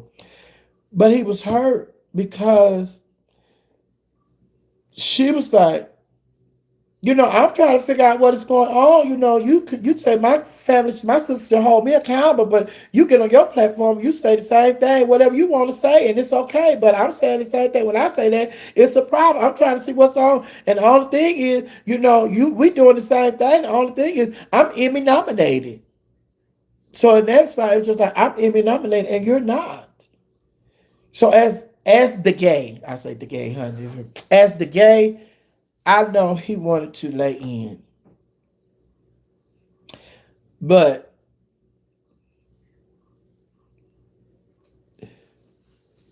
I don't know. I don't know if he was caught off guard by her comments. Because this is how I feel about the situation. He said the reason that he didn't lay into her the way he could have, or he didn't read her, so we say the way he could have, is because it would have been another black man attacking a female. And I understand the situation that he was in because that is a lot of the criticism that T.S. Madison get. And you're on this platform with T.S. Madison and you're at this show and it's live. And then it's just like, if you attack her, then there are going to be some people, not everybody, but some people are going to say the reason he was so comfortable disrespecting that female is because he's sitting on a platform with somebody that disrespect female. When the people say that and you ask the question, well, where's the proof where she disrespect the female? They don't have it. But I applaud him for not going at her in that moment for that reason. But at the same time, like I said, I saw what Craig did a video and he said that they're going to address it. I don't know how they addressed it or what he addressed or how he said it, but the thing is, you when you address it, you still can't attack her. Because if you attack her now, what difference does it make if you attacked her then or if you attack her now that some time has passed? It's still going to be the same narrative if you attack her now. But if you want to further discuss why you didn't, I don't think you need to, because you already said why you didn't do it when you were on the stage. And then y'all had a kumbaya moment. I saw the videos and the pictures of where you, Laverne Cox, Don Lemons, T.S. Madison, y'all was all in a kumbaya moment in the dressing room backstage. So it's over. It's over. And the only thing that needs to take place is Craig and Tamar need to sit down and have a discussion. We don't need to be privy to that discussion, because the only two people who are involved is Craig and Tamar. And if Craig and Tamar want to get to some kind of solution, they're the only two that can do it. It would be nice for the ratings and for the nosy people who want to know what's going on, but if they really want to get a serious closure to their situation, those two need to sit behind closed doors and have that conversation. And that conversation needs to stay behind closed doors even after it's over. Just as simple. Flame said it's deeper. It's a deeper story. It's a deeper story. What I don't know. What let me say this. Since you say it's a deeper story, when I was at V103, I say this all the time, and I'm gonna say it again since we're here. When I was at V103 the first time, uh, Frank Ski used to get mad at me because I wouldn't force Miss Sophia on children. He would want me to go to, if Barney was in town, they was at the Fox Theater, he wanted me to go and just go. Just go. And wherever children are, go to this school, go to this. I said, let me tell you this. I say, some parents have a problem with who I am and what I do. Not all, some. Some parents have a problem with who I am and what I do. So I am not in the business of forcing those parents to make me entertain their children. But this is you, and you do this and this and that. I am not in a position to force a parent to make me or let me entertain their children. If this is a conversation that they are not willing to have with their children, I cannot force them to have this conversation with them, with their children, and make them allow me to entertain their children. There are certain celebrities. Frank Ski want me to go hard on certain celebrities. Not doing it. They hired me as the entertainment director. They hired me as the entertainment person. I'm going to do this job the way I've been doing it, that's been working. And I'm not finna go and attack certain people the way you want me to go after these people. Because when it comes to your friends, people that you have a personal connection with, I don't. If I'm going to be this way, I'm going to be this way across the board with everybody, regardless of who they're connected to at this radio station or who they're connected to in the music industry. I am going to go ham on everybody, including your friends. But there was a limit where I couldn't do that with people that he had close connections to. So it's like, if I can't do it to everybody, then I'm finna do this the way that I do it, and I'm fixed to just, no. Now, if you want to do it, we sitting on the same platform. I could bring the story in here and I can say how I feel and do it the way I want to do it. But if you want to have a conversation after that, if you want to add that tidbit in there, you can do that. I'm not going to do it. And the reason I chose not to do it because when the radio station send me on a remote, the remote is like, say for instance, I'm endorsing AT&T. I have a remote where I'm going to be on site at AT&T. Everybody, y'all need to come down here. They got the new iPhones out at AT&T. I'm over here at such West Avenue, AT&T. Come get your new cell phone, iPhone. I done told the people where I am, and if somebody have a problem with me or something that I said, or I feel like I disrespected them, or I disrespected their family, or the wife, or husband, or children, those people know exactly where I am to come up there and do whatever they want to do to me. Because when we go to remotes, we don't have no police. I don't have no Atlanta Police Department protecting me. I'm just out there with people in front of the radio station. So if a person want to come up there, go ham on me, they can. So although I'm doing what I do, I still have to set limits to what I do. Because especially now, excuse me, especially now with the climate that we're living in now. Baby, people rolling up on people. Then you got all these different states, and some places they have right to firearm, and you don't even need a permit. You ain't gotta be registered. So just, girl, who you think finna go out? Girl, not me. Not me. You can go. You can do it, but I'm not doing it. But yes, child. Hey, Diva Michelle.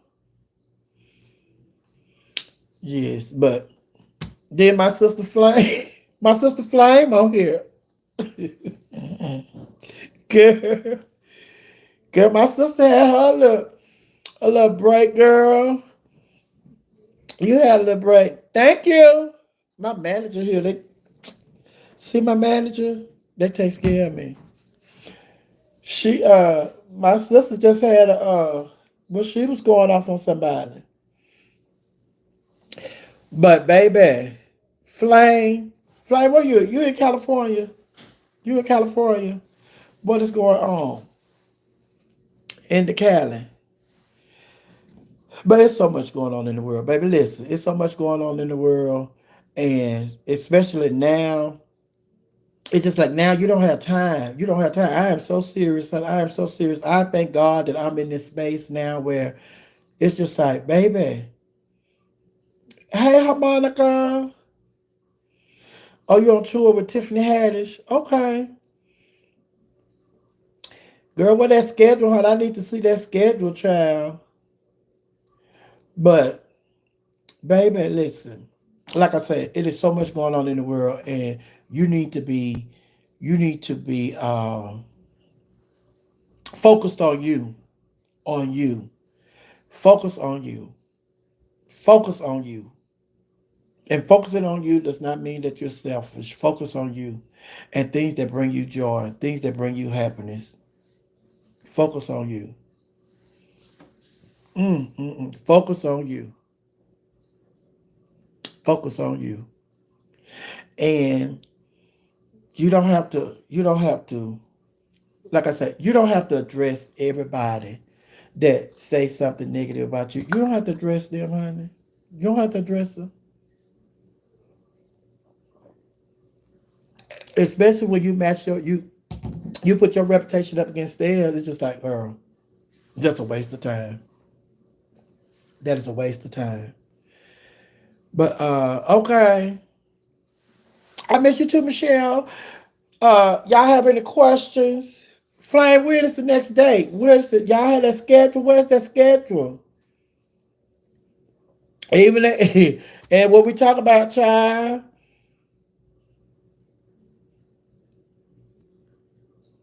uh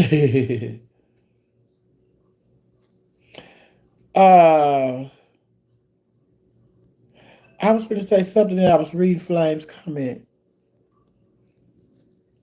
I forgot what. Oh, with Tiffany. She on tour with Tiffany. She's on tour with Tiffany Haddish. And just remember, they were trying to cancel her. They were trying to cancel her. Some people said some not so nice things about her when it comes to what she do. You know, she not funny. She not. Let me say this. Let me just say this. Let me just say this. I tell everybody. I tell everybody.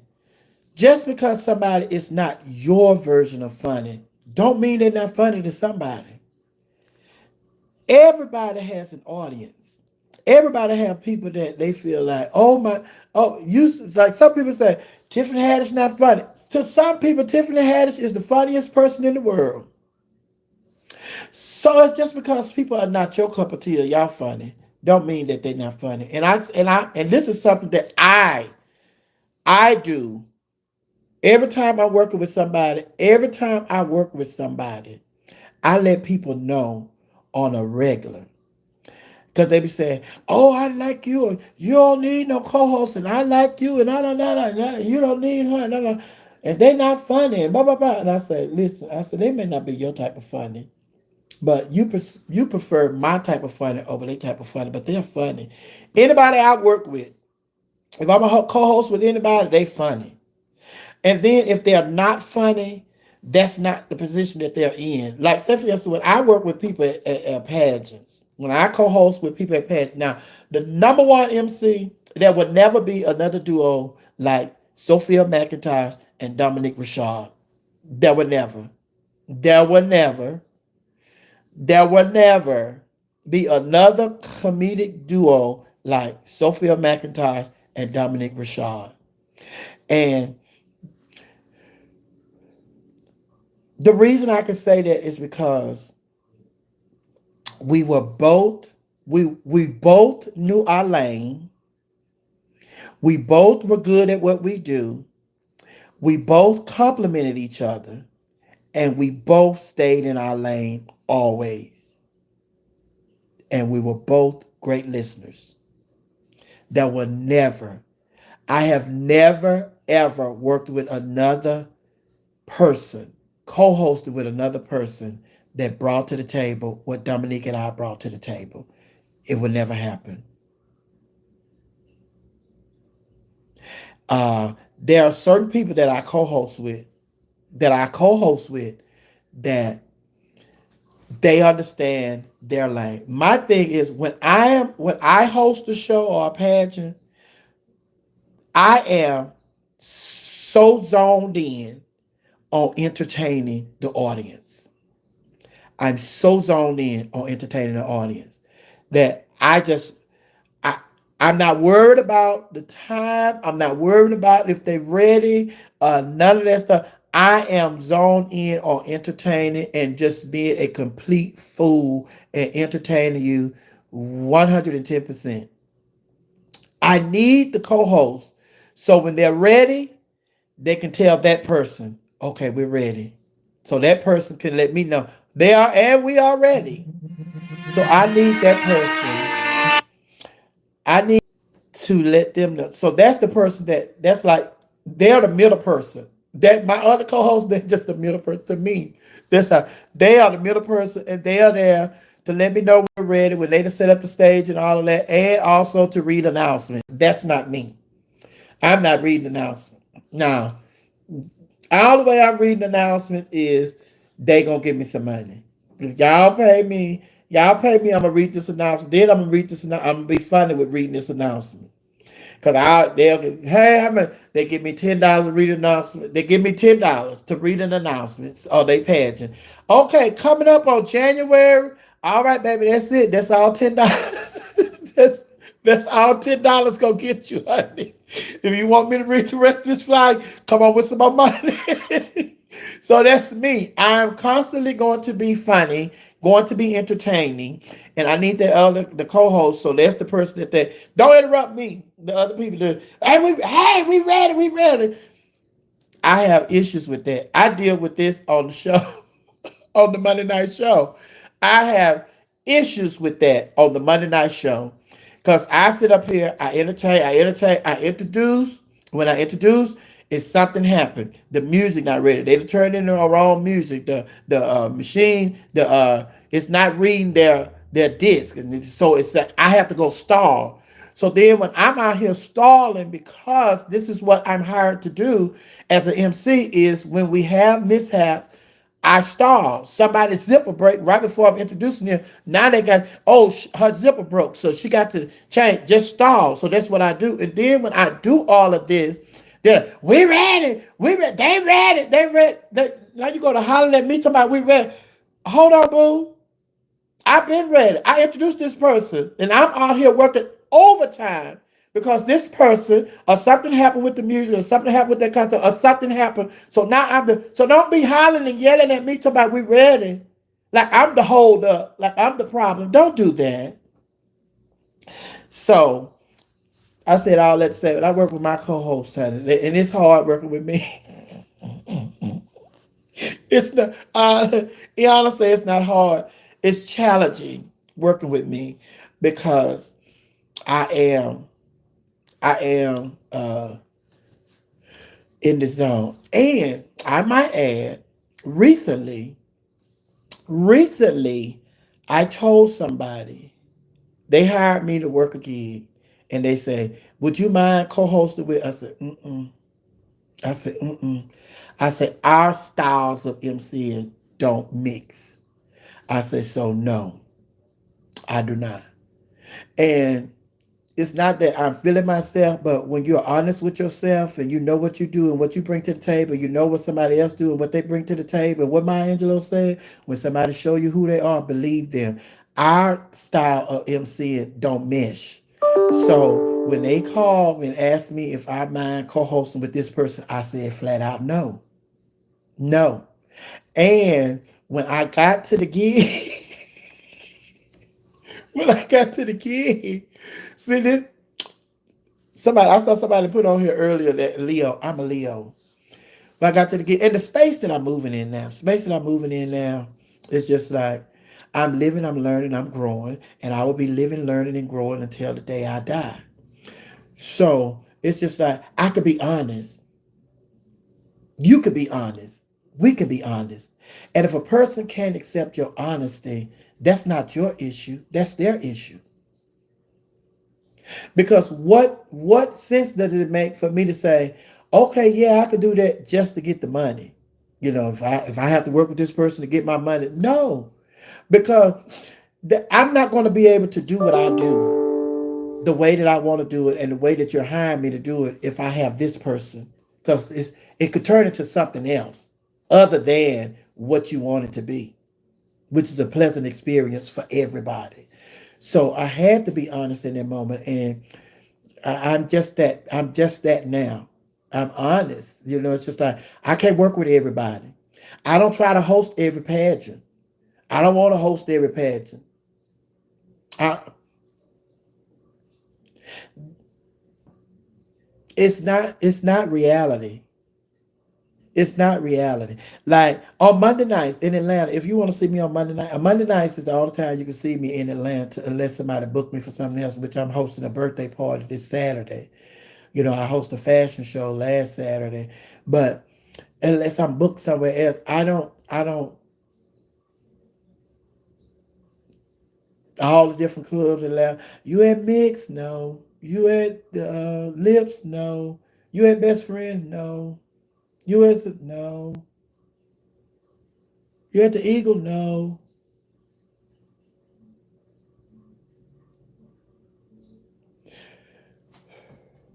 It's not that I think I'm better than nobody else. It's just that what I require is different. What I'm willing to deal with is different. What I'm willing to accept is different. And when you every entertainer needs to understand that what you bring to the table and what it's worth, and if people are not in line with what you feel is decent, just say no. Just say no. But yeah. All that came from what conversation we was having about the Tamar and Craig situation. Yeah, they got to get in the room. They got to work that out. And then it's just like when people, it's just, you don't know people personally. And look, my flame, flame is on here.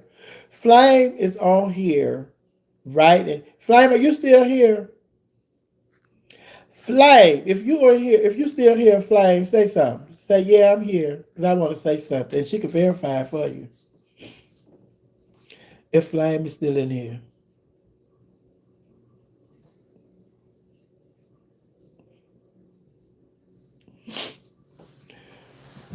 But anyway,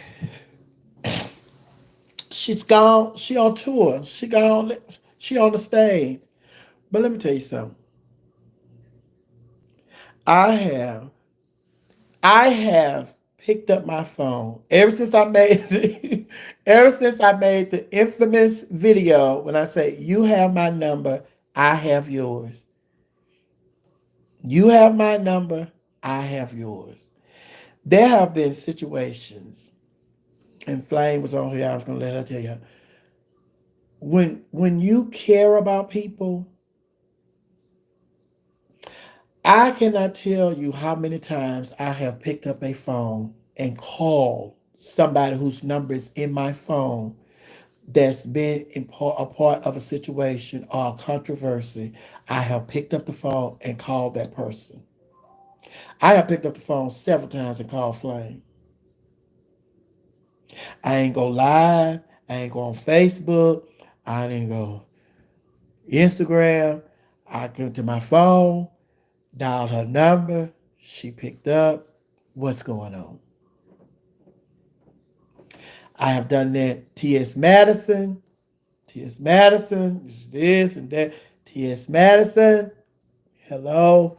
What's going on? And we need more of that. And that's what I'm telling people.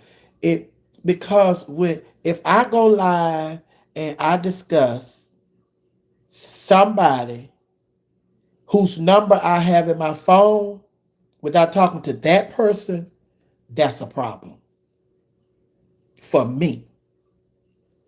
That's not the type of person that I am. And when I have a conversation with that person, I'm still not going live because that wasn't my purpose. My purpose was to call that person to make one, make sure they're all right. Two, to get the truth and their side of the story. And if it's their side of the story, it has to be their truth. So I'm just there to listen and let them know that I'm here, I'm concerned, and I want to make sure you're good.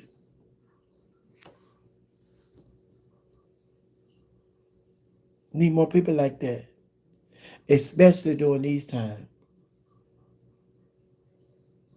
Because the whole situation that the Breakfast Club created, just hilarious. She did that. She did that video. And then, not saying that this is, but there are situations, I want you all to know, there are situations, hear me and hear me good. There are situations where people will create a situation like the Just Hilarious situation just for the ratings.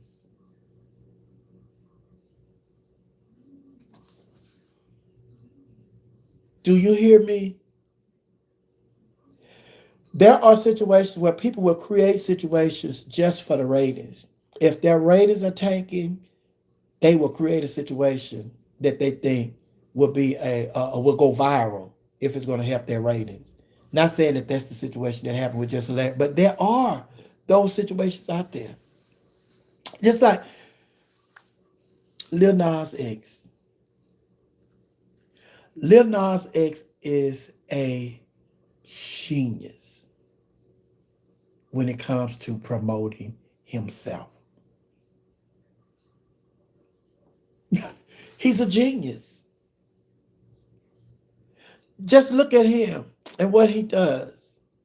Lil Nas X is a genius when it comes to promoting himself. And I have been asking people, what is going on with Lil Nas X? He been quiet. I ain't seen Lil Nas X on no red carpet. What is going on with Lil Nas X? And Lil Nas X was doing what we all need to do at times, moving in silence. And then when he came back on the scene, bam. It was like he never went nowhere. Promoting this new music. Baby, listen. Oh my God. He's a genius. But yes, honey. My sister said she here, honey. Oh, girl, the comments, look. The comments have stopped scrolling up. Chai say, hello, Jussie. Is Jussie on here? Flame on here. Yeah, they're going to flame. Like, I have to go back and read these comments because the comments weren't Queens of... Flags like Queens of Comedy. Yes. Oh, the comments weren't scrolling up. I don't know why they stopped scrolling up, honey. But yes, honey. But listen, I'm back to y'all. Any more questions? Any more questions, comments, criticism? Did I cover everything I said I was going to cover, honey? Oh, yes, honey. Oh, and we was talking about the great debate. The great Danielle. Hey, Danielle. Uh, what I was going to say? Oh, Flame. Flame. Flame auditioned for the Breakfast Club when she was up there. She have a connection. And excuse me. I'm gonna say this. Hold on.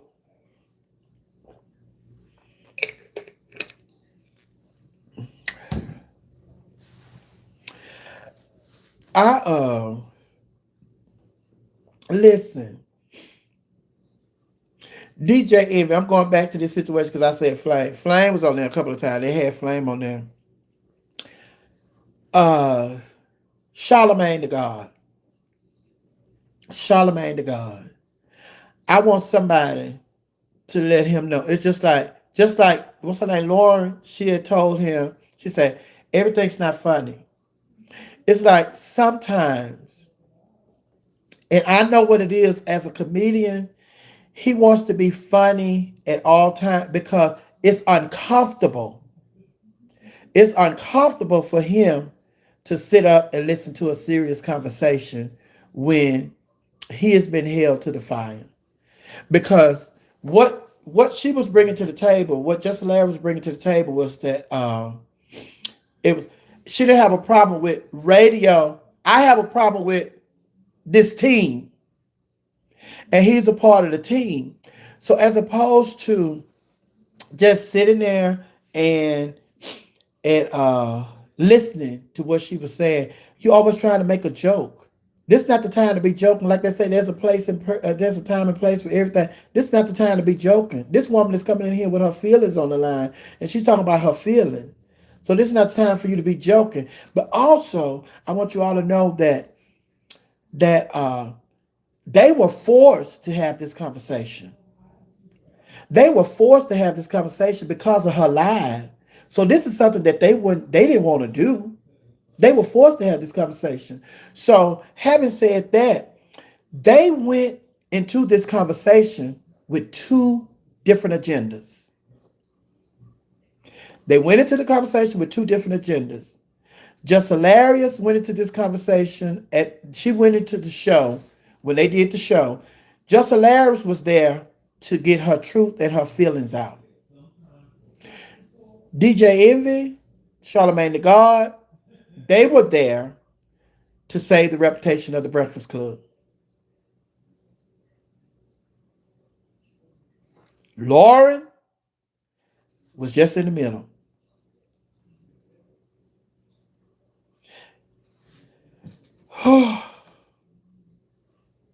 So we done had that discussion about that. We had that discussion about that earlier. That's why we went on live. That's why I went live earlier because it's just like I understand.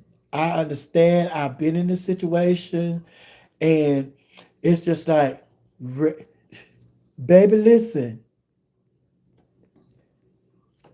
The morning show, DJ Envy, and the Breakfast Club. Everybody, listen. That's a business. That is a business.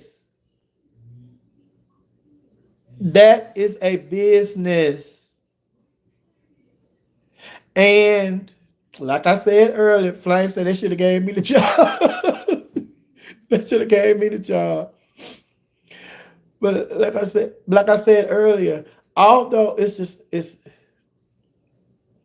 the Breakfast Club, but it's the Breakfast Club, but DJ Envy and Charlemagne the God and now Just Hilarious, they are not the final decision makers. If that don't show you nothing else, that should show you this. That should show you that.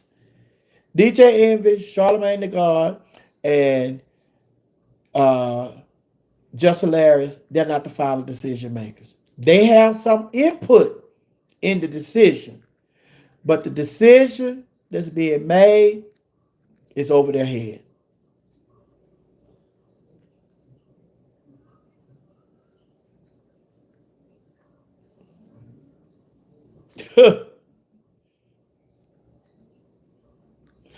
Oh, see, y'all gonna make me go there. Y'all gonna make me go there, honey, but I don't want to go there. I don't want to say this. Everybody that's on here, that's supposed to be on here, and y'all are listening. You here because you're supposed to be here.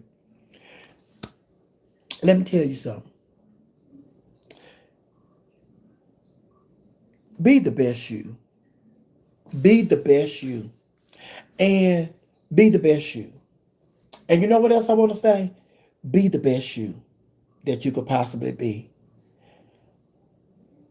And if you get nothing else from this live, I want you to know that we've been hearing the saying and the phrase all this time. We've been hearing it. But this is a prime example. When you stay ready, you don't have to get ready. When you stay ready, you don't have to get ready.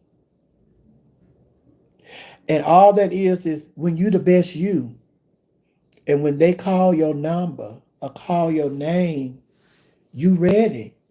And that's that. She is the latest. Lauren is the latest person that it happened to.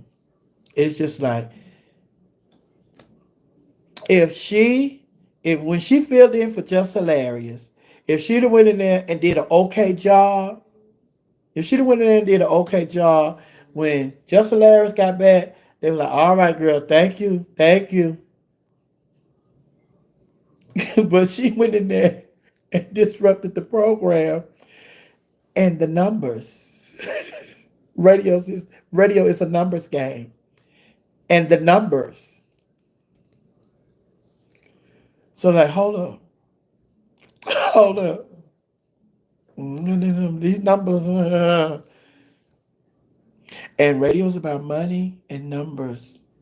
And right now, radio has taken a huge hit from advertisers because of the internet and iHeartRadio and all these different mechanisms that people are able to get their radio from. Just like I don't have to do, mm-mm. Like us, we're streaming radio service, and streaming radio has made it very difficult for that type of radio when it comes to advertising dollars. Do you know when I first started working at V103 on the morning show, do you know how much it costs to get a 30-second ad on a morning show? When I first started working in radio, and now those same ads are third of the price that they were because of streaming radio. hmm And it's like I told y'all, honey, I'm currently in a position right now where somebody did a favor for me, and then when they were in a bind, they call and ask if I could do a favor, and I say, sure, y'all did such on court. And lo and behold, I went in there. They was like, oh, girl, we want you to stay. I was like, mm-mm, mm-mm. Like impression. Mm-mm, mm-mm, no, mm-mm. But honey, I'm there. and listen, just like with Laura, I didn't go in there to take nobody's job. I just went in there to thank the people for, showing me love. I appreciate what you did for me. So okay, yes, I can do this for you. And it's just like when I go why it's always gotta be about me? Why it's always gotta be about me? Let me say this. When there have been people one of my ex-lovers, one of my ex-lovers, he told me, he said, because this is me. This is me. I'm a lady. I'm a lady. So this is me. So one of my ex-lovers told me, you need to start wearing makeup. You did this long enough. You need to start wearing makeup. I say, no, this is me. Because this has been my vision. Let me tell you something. This has been my vision before I became the Miss Sophia. This is all I did. Comedy. I just want comedy. This is. I did all of the makeup in the beginning. I did all of that to get my foot in the door. That's not what I wanted to present. But I had, when in Rome, do as the Romans do. So I had to get in there. Although I was made up and everything, my talent and my funny was still the same. So I just wanted to, but I had to get my foot in the door. I had to get my foot in the door first. Once I got my foot in the door, then I was able to reveal the character that I want, the Miss Sophia character that I wanted to be. And it worked. It worked. And a lot of people say, well, not a lot of people, like when my lover told me, he said, you need to start wearing makeup now. You need to put on all the makeup like all the other girls. I'm not none of the other girls. What the other girls do, I don't do. And what I do, the other girls don't do. So why would I try to blend in? I'm not a blend in type of girl. I bring something different to the table. I understand what I bring to the table. And for you, of all people, to ask me to put on makeup, you should know this. But I understood what he was saying somewhat because that goes with him wanting Sophia to evolve. But it's like, this is who she is. This is who she is. But look, I'm gonna say this, and y'all don't think, a lot of people think I'm playing. When I was on the radio, when I first started in radio, now mind you, we didn't have, it wasn't cameras and all that in the studio then. Back then, when I first started, it wasn't no cameras and all that. Those came later. When I was first on the radio, a lot of people thought I was a real girl. That was playing like a sissy. Because they couldn't see me, they could only hear my voice. That's a girl. That's a girl, honey. That's a girl. So a lot of people,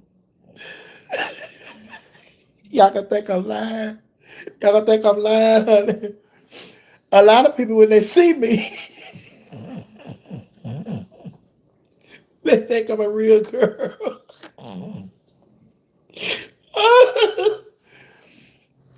They think I'm a real girl because I don't be having all the colors on my eyes like the housewives. I'll be having all. They be thinking this. Some people have told me. They have told me. Now I know you can tell me. You can tell me. I know you a real girl. You just ghetto fish. You real fish. You ain't fooling me. You real fish. At the end, when they see these long nails, oh, yeah. Girl, that's a girl, honey. Oh, that's an old ratchet female, honey. I said, yeah. Oh my God. But Lord, I have enjoyed being on here with y'all today, child. Anything else? Anything else we need to discuss? Uh, the queen said, your mannerisms and how you carry yourself is possible. Let me tell you, this another now you to start another conversation, honey. The queen line. You to start. Oh, listen. I growing up, growing up, I assumed, I assumed all gay men were the cleanest of all clean. I assumed all gay men were just, baby. Oh, well, I got out into the world and realized how nasty, and I ain't talking about, by the way, I'm just talking about cleanliness. Their house, the I was like, oh my God, are you serious? One thing my mama taught us, we cleaned up our house. You never came to our house and our house was a mess. My mom kept a clean house.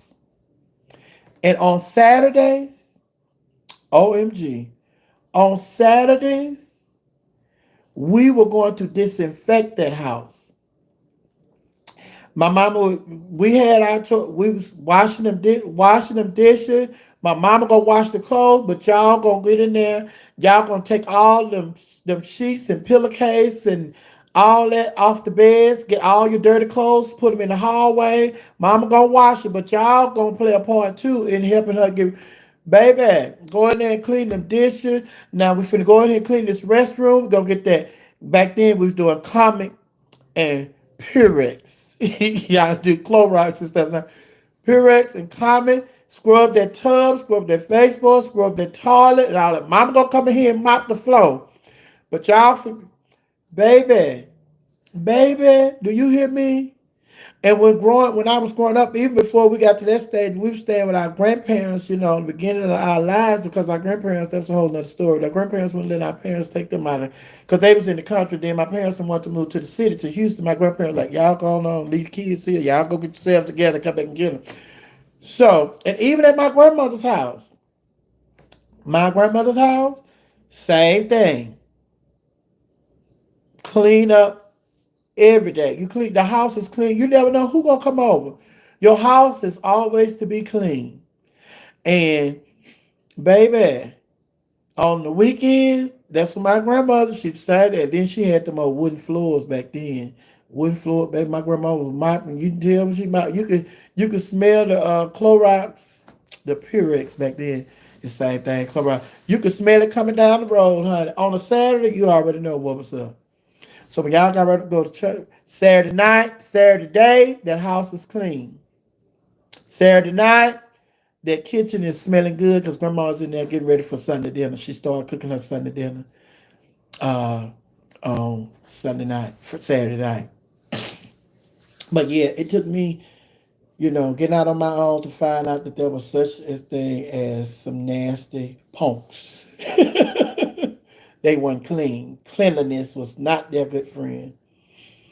And to this day, that is, if y'all say a pet peeve, that's one of my pet peeves. And I have, I have, I have before I got into this new space where I just allow people to be who they are. That's just who they are. I can't make nobody be clean because I want them to be clean. I cannot tell you. I don't even want to say. I don't even want to say. I don't want to say. But yes. But I'm a huge person on cleanliness. Cleanliness and washing your hands when you use the restroom. Baby. And if I see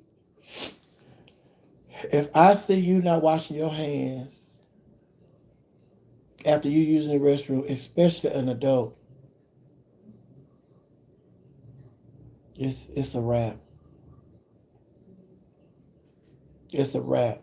If I'm eating something and you ask for some, I just say take it.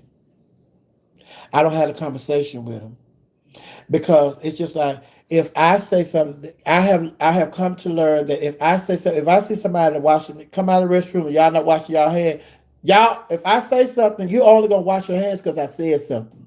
This is the pattern that you just don't wash your hands. So you only wash them this time because I said something.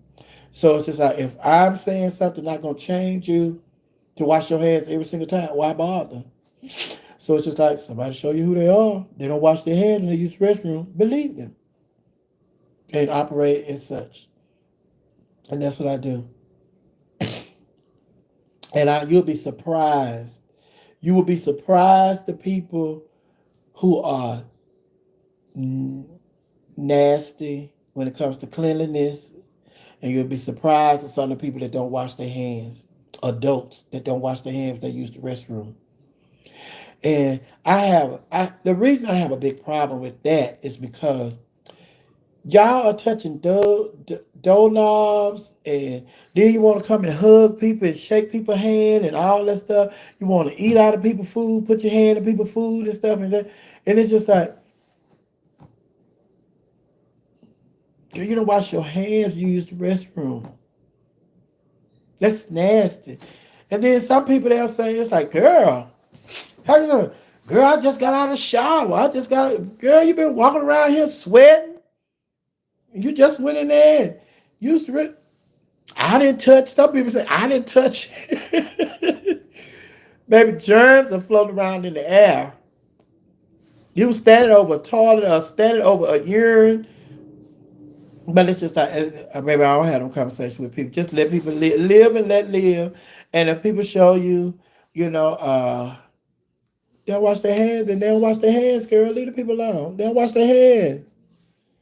Just don't eat after them. You, let me tell you, I wash my hands constantly. When I go outside and come inside, I wash my hands. Even if I'm just going to the mailbox getting the mail, when I come in, I wash my hands. If I in the kitchen, I use open the refrigerator, close the refrigerator, use it. It's just something about me. I just wash my hands.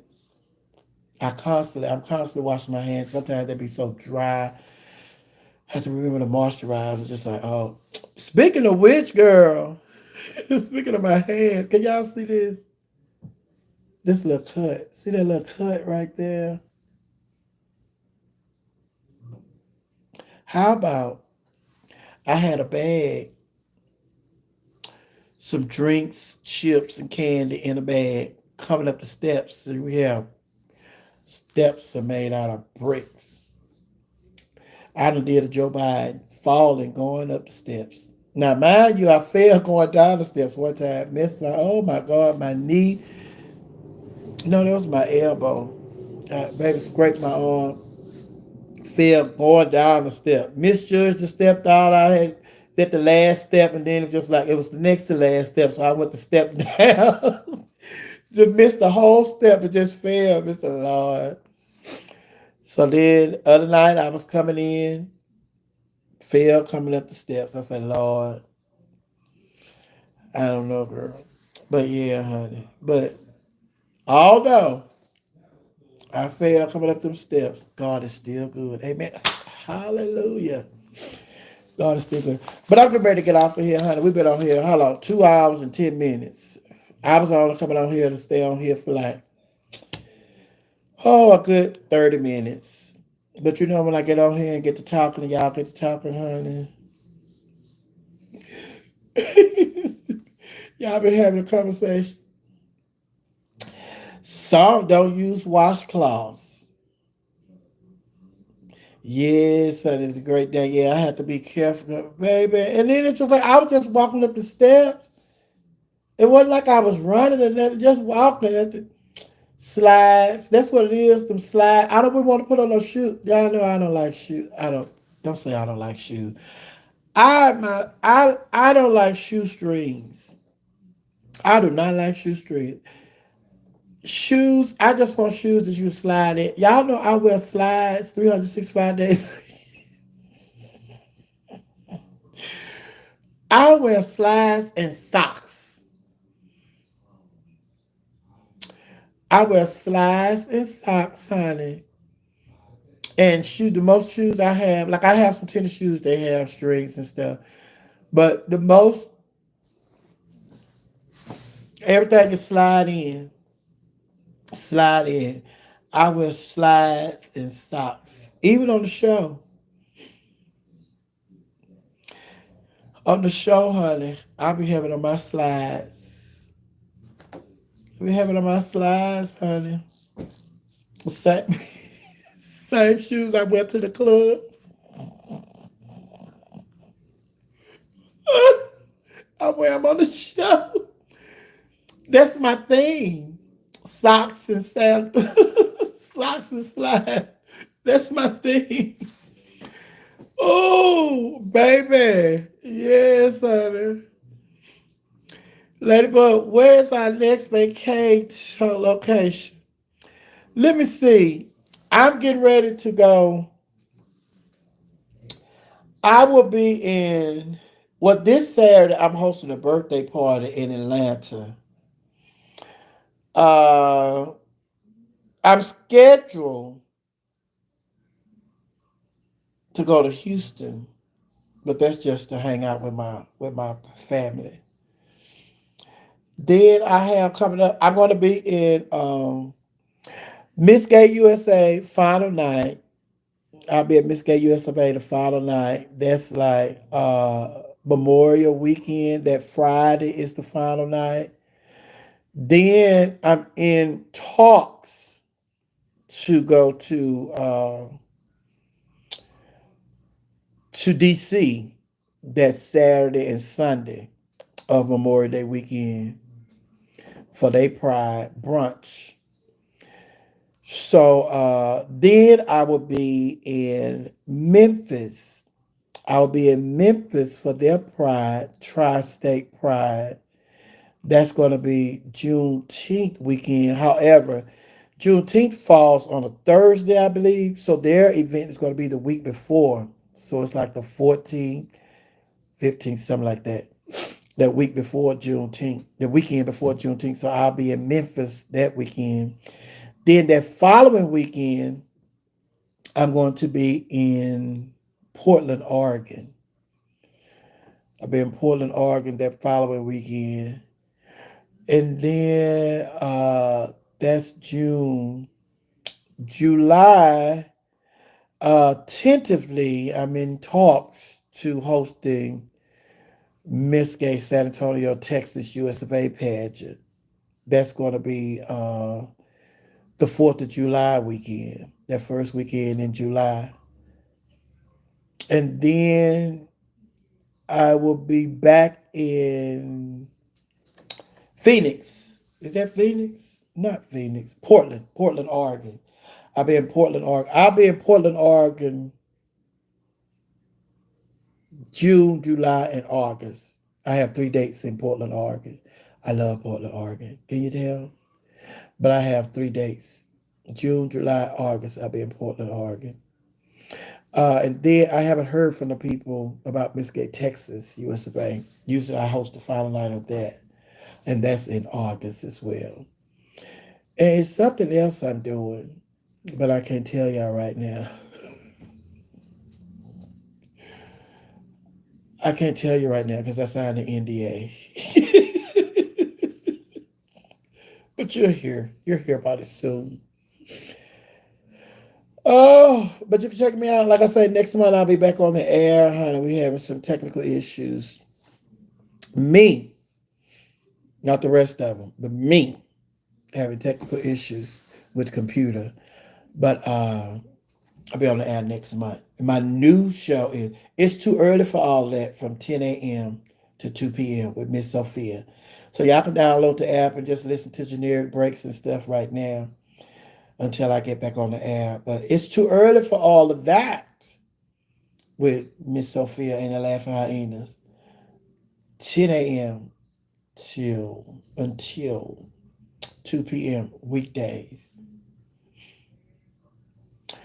Oh, Tony Wilson. Labor Lord, $1 million deals. I know that's right. No Diddy. You stay busy, try. You need to record a stand-up special. Really, Tony? You think? I'm working on a podcast. Y'all ready for a podcast? I'm working on a podcast. Getting that together.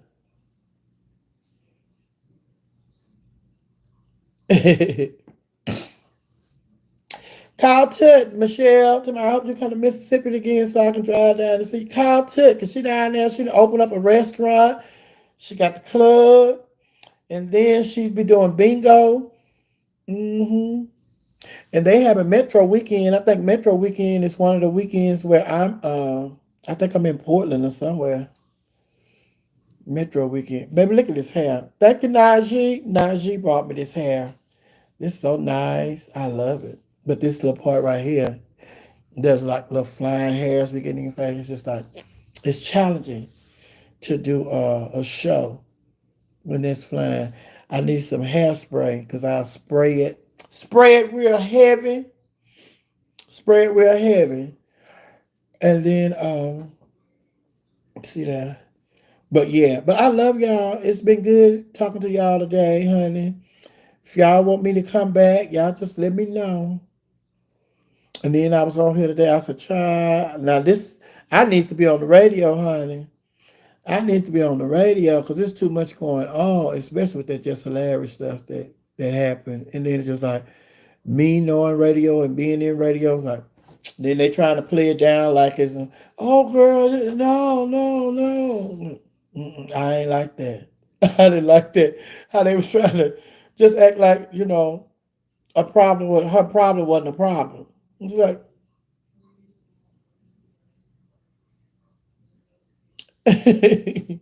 unit. Tell them Weekend Perez. Pearls for unit. This hair. This is my hair, baby. This is growing out of my scalp. Y'all see this? Me pulling this out of my scalp. Ow. Baby, then I'm saying, y'all ready to go? I'm saying Teyana Taylor. When Teyana Taylor did her video the other day, honey, she talked about when she looking beautiful, honey. Oh my God, she looked beautiful, honey. Then she finished about, child, let me get out of here. I gotta go get my hair done. I look a mess, girl. Your hair look lovely, honey. But I look a mess. Stop that. Stop that. But anyway, I love y'all. And I'll talk to y'all later. I'm so glad we had this time together just to sing a song or share a laugh or two. And before you ever know it, come the time we have to show it and we have to say to each other, bye, laughing hyenas. I love y'all so long.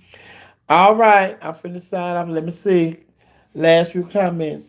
Bye, Rachel. Bye, Ladybug77. Bye, Labor Lord. Bye, CC. CC, how them grandbabies doing? Baby, that grandbaby is grown, honey. Bye, Juju, Michelle, George, Vaughn, Vanna. Leo. Hi, Leo. I didn't know you were in here. Did I see Danielle in here earlier? Danielle. Denzel. Did I see Denzel? Ladybug. Who else? My baby, honey.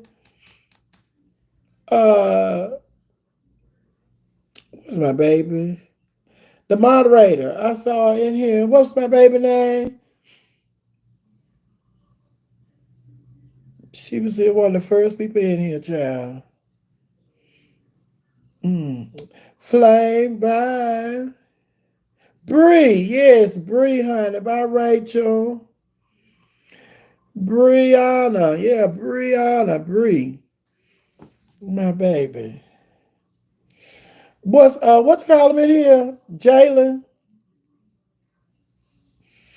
Oh, Michelle. Uh Janice. I saw Janice earlier. Who else? Who else was in here? Janet. Janet, I saw Janet in here. Yeah, Jalen gonna be mad. Mama was lying. They always invite me. And Michelle and Jalen, y'all always invite me to movie night. hmm I'm always doing stuff. Have it going on. There was things going on. Can't do the movie night. Didi. All right, Didi. Didi said come back soon. Rhonda. Yes, honey. I'll be back. I'll be back. I figured out how to I saw somebody was saying somebody earlier, I saw the comment earlier said, I miss you. You need to get back over there with T.S. Madison. Aries. Aries say, bye, have a God one. Is it a God one or a good one? Well, I want to have both. Okay. This y'all time, honey. I'm just reading the comments till I sign off, till I look. I ain't been on here in a minute. I don't even know how I cut it off. They done changed so much. For the longest, a good one. For the longest, well, but I can't because I was just like, I hadn't been on here in a minute. So one night I was just like, let me just go and see. And I couldn't figure out how to do the picture. You know how to do the picture, the thumbnail picture. I said, oh, and today I was determined. I was not going to go live till I could snap my picture. I had to figure it out. I had to figure it out, honey. How do I take my picture to put it up on there? Because they got that little old, my profile picture when you go live, the little circle, the picture. Like, who is that? So now let me take my picture. I got to figure it out, honey. I figured it out, y'all. All right, well, let me get on off of here. Love y'all. Take care.